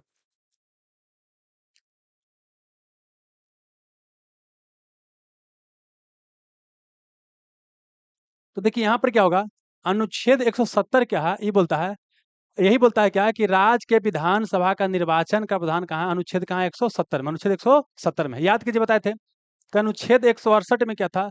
राज्य विधानमंडल की चर्चा था। अनुच्छेद 169 में क्या था? इसमें आपको चर्चा किया था कि राज्य विधान परिषद के गठन या समाप्ति किया जाएगा संसद द्वारा राज्य विधानसभा की सिफारिश पर। अनुच्छेद 170 क्या बोला गया था? यह बोला था कि राज्य विधानसभा के मतलब संरचना के बारे में चर्चा, इसी में निर्वाचन वगैरह सब आता है। अनुच्छेद 171 क्या था? राज्य विधान परिषद के संरचना के बारे में चर्चा था। तो ये क्या हो जाएगा? अनुच्छेद क्या हो जाएगा आपको? 170 ही आपको 170 ही आपको हो जाएगा, ठीक है ना। चलिए, और बाबू क्या है याद कीजिए 93 क्या था, लोकसभा अध्यक्ष और उपाध्यक्ष के बारे में चर्चा था। और अनुच्छेद 178 की बात करता है या विधानसभा अध्यक्ष और क्या है उपाध्यक्ष के बारे में क्या आपको चर्चा है। ठीक है ना, चलिए बस यही याद करना है। यहाँ पर बोलता है बाबू, निम्न से किस अनुच्छेद के अंतर्गत वित्त आयोग का गठन की चर्चा है? तो क्या बोले कि केंद्रीय वित्त आयोग क्या अनुच्छेद 280 के तहत बनाया जाता है। अनुच्छेद 243 के आय के तहत क्या होता है, राज्य वित्त आयोग का गठन किया जाता है। राज्य वित्त आयोग का गठन किया जाता है। ठीक है। और अनुच्छेद अगर 269 अनुच्छेद बाबू 265 की बात करता है, यह बोलता है कि कर लगाया जाएगा तो केवल विधि द्वारा लगाया जाएगा। मतलब बोल सकता है कर जो लगेगा क्या है आपको विधि संगत और विधि द्वारा ही लगाया जाएगा। यह क्या है अनुच्छेद आपको 265 बात करता था। ठीक है, चलिए। और अनुच्छेद 268 क्या बोलता है, यहाँ पर वैसे कर के बारे में चर्चा है जो क्या है कि केंद्रीय सरकार द्वारा लगाया जाता है, लेकिन राज्य सरकार द्वारा क्या होता है आपको मतलब केंद्रीय सरकार कर लगाएगा और राज्य सरकार क्या करेगा सौंपेगा। इसकी चर्चा क्या है अनुच्छेद क्या आपको 268 में। ठीक है ना। और यहाँ पर बोला गया अनुच्छेद 269 में कि जो अंतर्राज्यीय व्यापार होगा वहां पर कर लगाया जाएगा। लेकिन देखिए सुनिएगा, इस सब क्या फालतू था, ये सब क्वेश्चन पूछता उछता नहीं, लेकिन दिले है तो खाली विकल्प में देख लिए। बाकी हमारा काम का क्या है आपको यही है, जो बताएं वही काम का है। बाकी तो देखिए एक और चीज ध्यान रखिएगा, अब क्या बोले कि ऐसे अनुच्छेद तो कितना है 470 के आसपास वर्तमान में हो गया। तो क्या कॉस्ट बेनिफिट इतना है कि सब याद कर लेंगे, सब याद कर लेंगे तो मतलब विद्वान कहाएंगे कि बाबू बेवकूफ कहाएंगे। तो देखिए एग्जाम निकालने के लिए क्या है आपको एग्जामिनेशन पॉइंट ऑफ व्यू और कॉस्ट बेनिफिट के द्वारा पढ़ना होता है कि किस पर हम कितना टाइम देंगे कि हमको बेनिफिट करेगा। अब मान लेते हैं कि यार इतना अनुच्छेद घूस के पूछ देगा नहीं है बनेगा, तो ऐसा तो नहीं कि भाई एग्जाम का रिजल्ट नहीं होगा। 150 क्वेश्चन पूछेगा है ना, अगर 60-70% बना देते हैं तो आराम से रिजल्ट आजकल हो रहा है। ठीक ना, तो मतलब कि सब आना जरूरी नहीं है, सब आप याद भी नहीं कर सकते हैं। आना कोई याद करवा सकता है, हमको भी सब याद नहीं होगा अनुच्छेद बाबू, क्योंकि हम वकील नहीं है। जितना काम का वो बता दिया आपको। आइए यहाँ पर पूछा गया है कि भारत के संविधान का कौन सा अनुच्छेद भारतीय निर्वाचन आयोग के गठन की चर्चा है। तभी कुछ देर पहले बताएं कि निर्वाचन आयोग के गठन की अगर चर्चा की हम बात किए थे तो 324 में था। इसी का मतलब केंद्रीय निर्वाचन आयोग की बात करता है। जबकि अनुच्छेद 243 का के में क्या था, राज्य निर्वाचन आयोग का गठन की चर्चा था। अनुच्छेद 148 में क्या है, कैग नियंत्रक एवं महालेखा परीक्षक की चर्चा है। ठीक ना। अनुच्छेद 325 क्या बोला था कि आपको कि अगर मतदाता सूची में नाम दर्ज कराना है तो जाति धर्म आधार पर भेदभाव आपको नहीं किया जाएगा, सबका नाम क्या होगा दर्ज होगा, है ना। और बाकी क्या है कि 342 की बात की थी, 341 और 342 याद आ रहा है। इसमें 341 क्या बोला था कि एससी की पहचान करना है तो यह काम कौन करेगा, राष्ट्रपति। और लिस्ट अपडेट करेगा संसद। 342 क्या बोलता है, एसटी की पहचान करना है अनुसूचित जनजाति का, तो यह पहचान कौन करेगा, राष्ट्रपति। और लिस्ट को अपडेट कौन करेगा, संसद करेगा। पहचान करेगा राष्ट्रपति, अपडेट करेगा संसद। तो यहाँ पर ही हो जाएगा बाबू, तो यहाँ आंसर हो जाएगा ऑप्शन नंबर। आगे आइए, यहाँ बोलता है हम्म, भारत में यदि एक राज्य एक चुनाव, भारत में बोलता है यदि एक राज्य एक चुनाव लागू किया गया तो भारतीय संविधान के किस अनुच्छेद में बोलता है संशोधन की आवश्यकता पड़ेगा। बोलता है कि अगर भारत में क्या है एक बाबू क्या है, भारत में बोलता है एक राज्य एक चुनाव लागू किया गया तो भारतीय संविधान में किस अनुच्छेद में संशोधन की आवश्यकता पड़ेगा। तो देखिए अनुच्छेद अगर 43 की बात करता है तो यह बोलता है कि लोकसभा का समान कार्यकाल कितना होता है, आपको 5 वर्ष होता है। हालांकि याद कीजिए 50 में बोला गया है कि जो आपको राष्ट्रपति होता है 5 साल के पहले भी क्या कर सकता है, आपको विघटित कर सकता है। किसको विघटित कर सकता है, आपको बोल सकते हैं किसको, आपको लोकसभा या संसद को विघटित कर सकता है, लोकसभा को विघटित कर सकता है। इसका मतलब ये हो गया कि देखिए अगर समझिए एक राज्य एक चुनाव, तो मतलब सबका कार्यकाल सेम करना पड़ेगा। तो बोलिए यहाँ पर क्या है कि बाबू आगे पीछे रहेगा, केंद्र का कार्यकाल अलग रहेगा, राज्य का कार्यकाल अलग रहेगा, तो उसे एडजस्ट करना पड़ेगा, तो इसमें संशोधन करना पड़ेगा। ठीक ना। और वहीं अगर बात करते हैं अनुच्छेद 172 की बात करता है तो यह बोलता है क्या कि जो आपको क्या बोले, अच्छा 89 में क्या समझे, 83 में क्या बोले आपको, 83 में अगर क्या करते हैं, एक मिनट रुकिएगा, ये 83 तो बतेबे नहीं किए थे। 83 में क्या है, अगर 89 जोड़ते हैं तो 9 तिया क्या, 9 3 12 हो गया, और 8 8 कितना हो गया, 16 कितना हो गया, 17 हो गया। मतलब ये बताया ना था कि 89 जोड़ना है राज्य में जाना है। तो यहाँ पर क्या बोला है कि लोकसभा कार्यकाल कितना 83 है, तो राज्य में विधानसभा होता है, तो विधानसभा गवा गया।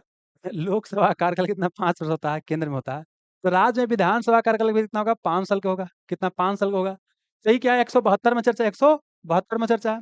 लेकिन अब यहाँ समझना क्या है कि एक साथ चुनाव कराना पड़ेगा तो दोनों को क्या है कार्यकाल को एडजस्ट करना पड़ेगा, तो ये बाबू इसमें भी संशोधन करना पड़ेगा। आगे चलिए 356 अगर बीच में क्या है, कहीं पर क्या है कि राज्य में सरकार गिर गया तो राष्ट्रपति शासन लगता था, नहीं, या किसी को स्पष्ट बहुमत नहीं मिला तो राष्ट्रपति शासन लगाया जाता था। तब राष्ट्रपति शासन लगेगा तब कैसे कार्य के लिए एडजस्ट किया जाएगा। तो इसमें भी क्या करना पड़ेगा, संशोधन आपको करना पड़ेगा। तो मतलब तीनों में क्या है, संशोधन आपको करना पड़ेगा। तो इसमें एक से क्या हो जाएगा, इनमें से हो जाएगा एक से क्या हो जाएगा, अधिक, इनमें से एक से क्या हो जाएगा आपको अधिक हो जाएगा, है ना। चलिए, और ये 246 की बात करता है, केंद्र और राज्य अलग अलग विषय पर जो कानून बनाता है उसके बारे में चर्चा है। तो इसमें संशोधन करने की आवश्यकता आपको नहीं पड़ेगा, एबीसी में संशोधन करना पड़ेगा। आइए बाबू यहाँ पर बात करते हैं। यहाँ पर बोला है कि किस अनुच्छेद के अनुसार भारत का राष्ट्रपति राष्ट्रीय आपातकाल घोषित कर सकता है। तो अनुच्छेद 352 के तहत क्या कि भारतीय राज्यपाल जो है भारतीय राष्ट्रपति सॉरी राष्ट्रीय आपातकाल की घोषणा कर सकता है, नेशनल इमरजेंसी की घोषणा आपको कर सकता है, अनुच्छेद 352 के तहत आपको कर सकता है। ठीक है, अब इसमें ध्यान रखना है कि लिखित मंत्रिमंडल के लिखित सिफारिश नहीं कर सकता, और इसी में क्या है कि मंत्रिमंडल शब्द को आपको जोड़ा गया है। 370 जम्मू कश्मीर था, 371 तो बोलिए दिए क्या था आपको, कुछ राज्यों के विशेष प्रावधान था, 371 महाराष्ट्र और क्या था, गुजरात से संबंधित था बाबू, है ना। चलिए, 395 क्या था कि इससे पहले जितना भी बोल सकते हैं कि आपका कानून था, है ना, संविधान लागू होने पहले जितना भी अधिनियम वगैरह था सब क्या हो जाएगा, रद्द हो जाएगा। भारतीय संविधान के निम्नलिखित अनुच्छेद में से कौन सा अनुच्छेद राज्य की सरकारों को ग्राम पंचायत को गठित करने का निर्देश देता है। अनुच्छेद बाबू 40, अनुच्छेद 40 यही आंसर हो जाएगा। बी क्या है, संवैधानिक उपचारों का अधिकार, इसी अनुच्छेद का प्रयोग करके क्या है, रिट जारी किया जाता है सुप्रीम कोर्ट द्वारा। इसी को भीमराव अम्बेडकर ने संविधान की आत्मा कहा था। अनुच्छेद 48 की बात बोलते हैं, तो ये क्या है, कृषि एवं पशुपालन को बढ़ावा देने की बात बोलता है। साथ ही बोलता है दुधारू पशु वगैरह जो होगा उसको मारा मारा उड़ा नहीं जाएगा। 51 क्या बोलता है, अंतर्राष्ट्रीय शांति एवं सुरक्षा का प्रयास भारत सरकार करेगी। निम्न में से कौन सा अनुच्छेद पंचायत गठन के लिए राज्य सरकारों को निर्देश देता है, ठीक है ना। तो बताइएगा, अनुच्छेद 40 से हो जाएगा। 33 तो बता दिए क्या है कि जो केंद्रीय सेना वगैरह में काम करता है, सैन्य बल में, उसके अधिकार को कम किया जा सकता है। अनुच्छेद 48 क्या है, कृषि एवं पशुपालन की बात करता है। और अनुच्छेद 50 की बात करता है, तो अनुच्छेद 50 क्या है, न्यायपालिका और कार्यपालिका से स्वतंत्र और अलग रखा जाएगा। क्लियर है। चलिए, भारत के संविधान का कौन सा अनुच्छेद देवनागरी लिपि में हिंदी को संघ की सरकारी भाषा के रूप में मान्यता देता है। तो क्या हो जाएगा, 343, 343 क्या हो जाएगा, 300 क्या हो जाएगा आपको, 300 क्या हो जाएगा आपको, 43 हो जाएगा। ठीक है, चलिए अब सुनिए, याद कीजिए 343 था कि संघ के जो आपको बोल सकते ऑफिशियल लैंग्वेज होगा हिंदी होगा, सरकारी भाषा देवनागरी लिपि में। और 351 क्या बोले थे कि आपको जो सरकार है हिंदी को बढ़ावा देने का प्रयास करेगी। और 351 का ए था, मातृभाषा में शिक्षा दिया जाएगा। और 351 का बी था, ये क्या था, भाषाई अल्पसंख्यक के लिए अधिकारी का नियुक्ति किया जाएगा। और 346 क्या बोलता है, तो यह बोलता है कि जो केंद्र और राज्य, क्या बोले, केंद्र एवं जो राज्य, केंद्र एवं राज्य रहेगा, तो उसके भी जो होगा कौन सी भाषा का प्रयोग किया जाएगा, मतलब बोल सकते हैं मैसेज भेजना है, लेना है, तो कौन सी भाषा का प्रयोग किया जाएगा। ठीक है, 341 से पहले से बता चुके हैं, एससी की पहचान करना है 341, और 342 है एसटी की पहचान करना, तो पहचान करता है राष्ट्रपति, और आपका लिस्ट को अपडेट करता है संसद। आइए बबुआ, आइए न बिहार में। पंचायती राज के अनुसार 29 कार्य विषय की सूची किस अनुच्छेद के तहत दिया गया है? तो क्या बताए थे कि इसको क्या है, पंचायत 243 का 243 का क्या बोले जी के तहत, 243 क्या बोले जी के तहत क्या है, पंचायती राज को 29 विषय दिया गया है जी के तहत, है ना। भुलाइएगा तो ऐसे याद कर लीजिए, देखिए अगर अगर हमको 9 लिखना होगा तो जी को ऐसे करके ऐसे 9 लिख सकते हैं बाबू, लिख सकते हैं ना, 243 का जी, क्योंकि 29 में 9 है। 243 के डब्लू की बात की, यहाँ पर क्या था, 18 विषय। तो ये भी देखिए क्या 18 लिख रहे हैं, तो इसको भी अगर ऐसे करेंगे तो 18 हो जाएगा। देखिए एग्जाम में क्या बाबू कि आप सोचते हैं कि याद रहेगा, एग्जाम में गड़वा जाते हैं, तो कुछ आप पहले रहिएगा तो याद हो जाएगा। तो अगर हमको याद रखना रहेगा तो हम क्या करेंगे, भुलाएंगे तो करेंगे अच्छा 29 है, तो बाबू ऐसे करते जी, तो जी में अगर ऐसे करेंगे तो 9 हो जाएगा। तो यहाँ 243 का जी हो जाएगा। और यहाँ क्या बोले कि 243 का क्या है, डब्लू है, इसमें 18 है, तो 18 वाला क्या करना है, इसको अगर हम ऐसे करते हैं तो क्या हो जाएगा, 18 हो जाएगा। 8 नहीं हो जा रहा है जी, बस ऐसे याद करना है बाबू, कुछ ना कुछ तो करके याद करना ही पड़ेगा ना। चलिए, तो आंसर क्या हो, 243 क्या हो जाएगा, 243 क्या हो जाएगा, जी हो जाएगा, जी हो जाएगा ना। और बाकी देखिए और तो कोई बाबू है नहीं, एक और याद कर सकते हैं। देखिए 243 का बाबू ए से, 243 का ए बी सी डी, ये बता चुके थे। नहीं, ये बताए थे क्या ग्राम सभा के गठन के बारे में चर्चा था, ये क्या ग्राम पंचायत के गठन की चर्चा था, और ये क्या था संरचना के बारे में चर्चा था। और 243 का ई की बात करते हैं, 243 सॉरी गड़बड़ा गया, देखिए 243 का ये क्या था, ग्राम सभा के बारे में क्या था, ग्राम सभा के बारे में चर्चा था। और ये क्या था 42 क्या बी बाबू ग्राम पंचायत क्या था, ग्राम पंचायत के गठन की चर्चा था। और ये क्या था बाबू संरचना, ये क्या था ग्राम पंचायत का संरचना कैसा होगा कि आपको सी में। और डी क्या था आरक्षण, डी क्या था आपको आरक्षण।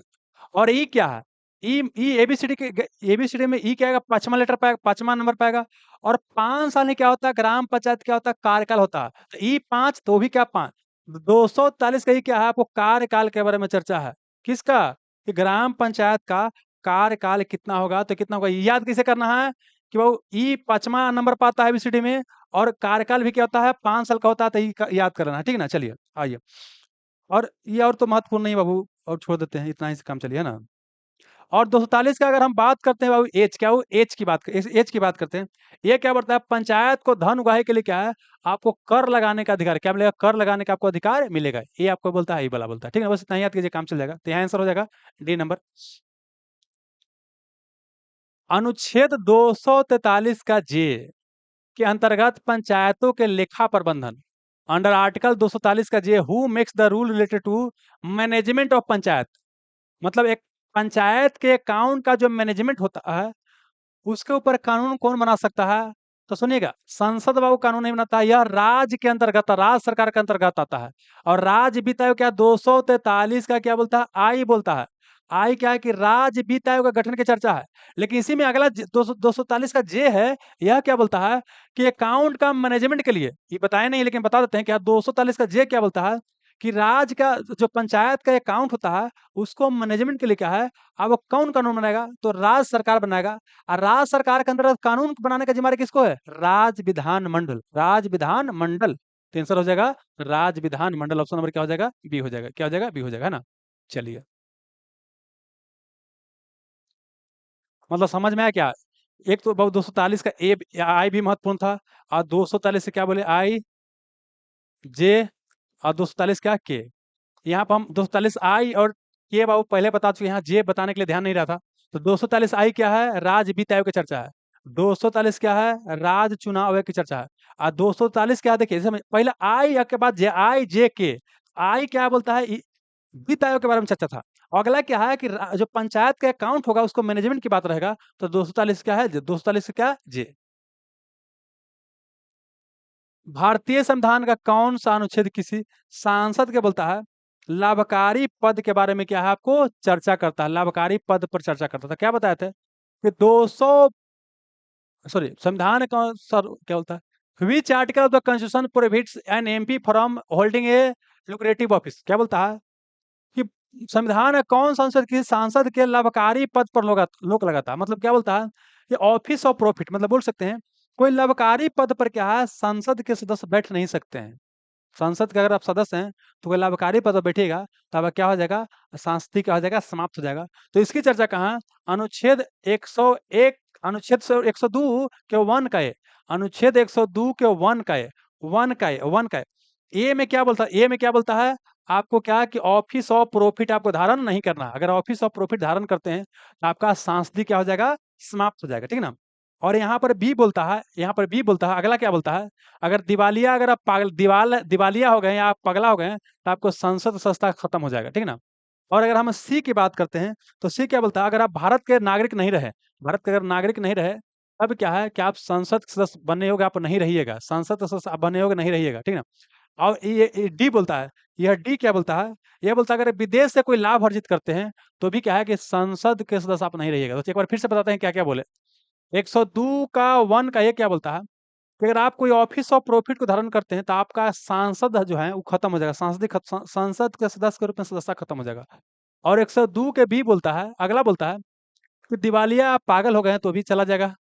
और सी भी क्या बोलता है, अगर भारत का आप नागरिक न रहे तो भी क्या हो जाएगा, आपको चला जाएगा। तो भुलाइएगा, तो सी में सिटीजनशिप, सी में क्या आपको सिटीजन, सी में क्या हो गया सिटीजन। अभी मतलब बूढ़ा, अभी मतलब बूढ़ा। सुनिए क्या बता रहे हैं यार, सुनिए क्या बता रहे हैं। 100 भाव क्या है, दो है, और दो का क्या वन है, ए है, बी है, सी है, डी है ना। थोड़ा कंफ्यूजन तो याद करने का तरीका बताते हैं। ये इसमें क्या बोलता है ना, यहाँ office of profit, office of क्या करना है? प्रॉफिट, मतलब कोई लाभ का पद क्या कहीं धारण नहीं करना है, नहीं तो आपका क्या हो जाएगा? संसद का सत्ता खत्म हो जाएगा। ये ऐसे से बात करता है। अब ये बोलता है बी से बौड़ाहा, बी से बोलता है बौड़ाहा। अगर आप बौड़ाहा हो गए, पागल हो गए, दिवालिया हो गए, तो आप संसद के सदस्य हैं, तो आपका सदस्यता क्या हो जाएगा? समाप्त हो जाएगा। बी से बौड़ाहा हो गया। और सी से सिटीजनशिप, अगर भारत के आप नागरिक नहीं रहे, सिटीजन नहीं रहे, तो आपका क्या हो जाएगा? खत्म हो जाएगा। और डी क्या बोलता है? यार कहीं विदेश से क्या कोई लाभ अर्जित करते हैं, ठीक है ना, तो उससे भी संसद का सत्ता क्या हो जाएगा? समाप्त हो जाएगा। अब हो सकता है कि आपको याद रहेगा। चलिए, भारतीय संविधान का कौन सा अनुच्छेद आपातकाल की घोषणा करता है बबुआ? तो आपातकाल जानते हैं, जब बोलता है तो यहाँ पर नेशनल इमरजेंसी को आपको देखना है। तो ये बाबू अनुच्छेद 352 क्या है? आपातकाल, खाली आपातकाल रहे या नेशनल इमरजेंसी रहे या राष्ट्रीय आपातकाल है, दोनों का मतलब एक ही है। चाहे आपातकाल शब्द का इस्तेमाल करे, चाहे राष्ट्रीय आपातकाल शब्द का इस्तेमाल करे, चाहे नेशनल इमरजेंसी शब्द का इस्तेमाल करे, यह अनुच्छेद 352 है। और 356 को बोलते हैं संवैधानिक आपातकाल या राष्ट्रपति शासन, या बोलते हैं इसी को बोलते हैं प्रेसिडेंट रूल बोलते हैं। और 360 बोलता है वित्तीय आपातकाल या फाइनेंशियल इमरजेंसी की बात बोलता है। और 365 क्या बोलता है कि अगर क्या है, केंद्र के आदेश को राज्य सही से तरीका से नहीं निभा रहा है, तो वहां पर भी राष्ट्रपति शासन लगाया जा सकता है। लेकिन यहाँ आंसर होगा बहुत 352 हो जाएगा। आइए, भारतीय संविधान ने किस अनुच्छेद का तो वार्षिक वित्तीय विवरण, मतलब बोलता है कौन अनुच्छेद का क्या है? आपको बजट के बारे में क्या है? चर्चा है। तो क्या बोले कि देखिए हमारे संविधान में क्या है? वार्षिक वित्तीय विवरण, एनुअल फाइनेंशियल स्टेटमेंट की चर्चा है, लेकिन बजट की चर्चा नहीं किया। लेकिन जब क्वेश्चन पूछता है बजट देगा देगा भी, अब पूछेगा क्वेश्चन, अनुच्छेद छाटना ही है, तो वहां अनुच्छेद क्या होता है? 112, अनुच्छेद 112। तो यही हमारा क्या हो जाएगा? आंसर, यही क्या हो जाएगा? हमारा आंसर हो जाएगा ना। चलिए, और 111 क्या बोलता है कि राष्ट्रपति के पास बोलता है कि अगर कोई विधेयक जाता है, तो उसको जो स्वीकृति देता है, ये बाबू राष्ट्रपति के कोई विधेयक जाता है, तो जो स्वीकृति देता है, इसकी चर्चा क्या है? 111 में, क्या 111 में इसकी चर्चा है, 111 में क्या इसकी आपको चर्चा है? क्लियर है? और 114 की बात करते हैं। यहाँ पर क्या है? विनियोग, 100 क्या है? यहाँ पर क्या है? विनियोग, क्या आपको विनियोग, विनियोग विधेयक की चर्चा है। यहाँ पर विनियोग विधेयक की आपको चर्चा क्या है? अनुच्छेद 114 में, ठीक है ना। चलिए, और यहाँ पर क्या है? अनुदान की मांग, क्या है? अनुदान की मांग की चर्चा, अनुदान की मांग की चर्चा। हालांकि इसे पूछना नहीं है, देखिए जो महत्वपूर्ण था बता दे। विनियोग विधेयक आप याद कर सकते हैं, या 111 भी आप चाहते याद कर सकते हैं, बताया तो नहीं था, लेकिन याद कर लीजिएगा, है ना। बस, तो इसके साथ ही क्या हो गया? हमारा सेवा क्या हो गया? आपको समाप्त हुआ। चलिए, तो आज के लेसन में इतना ही था बाबू। पूरा जो है आपको ये जो आपका लेक्चर है, 10 सिलेक्शन ग्रुप एप्लीकेशन पर आपको मिल जाएगा, ठीक है। चलिए,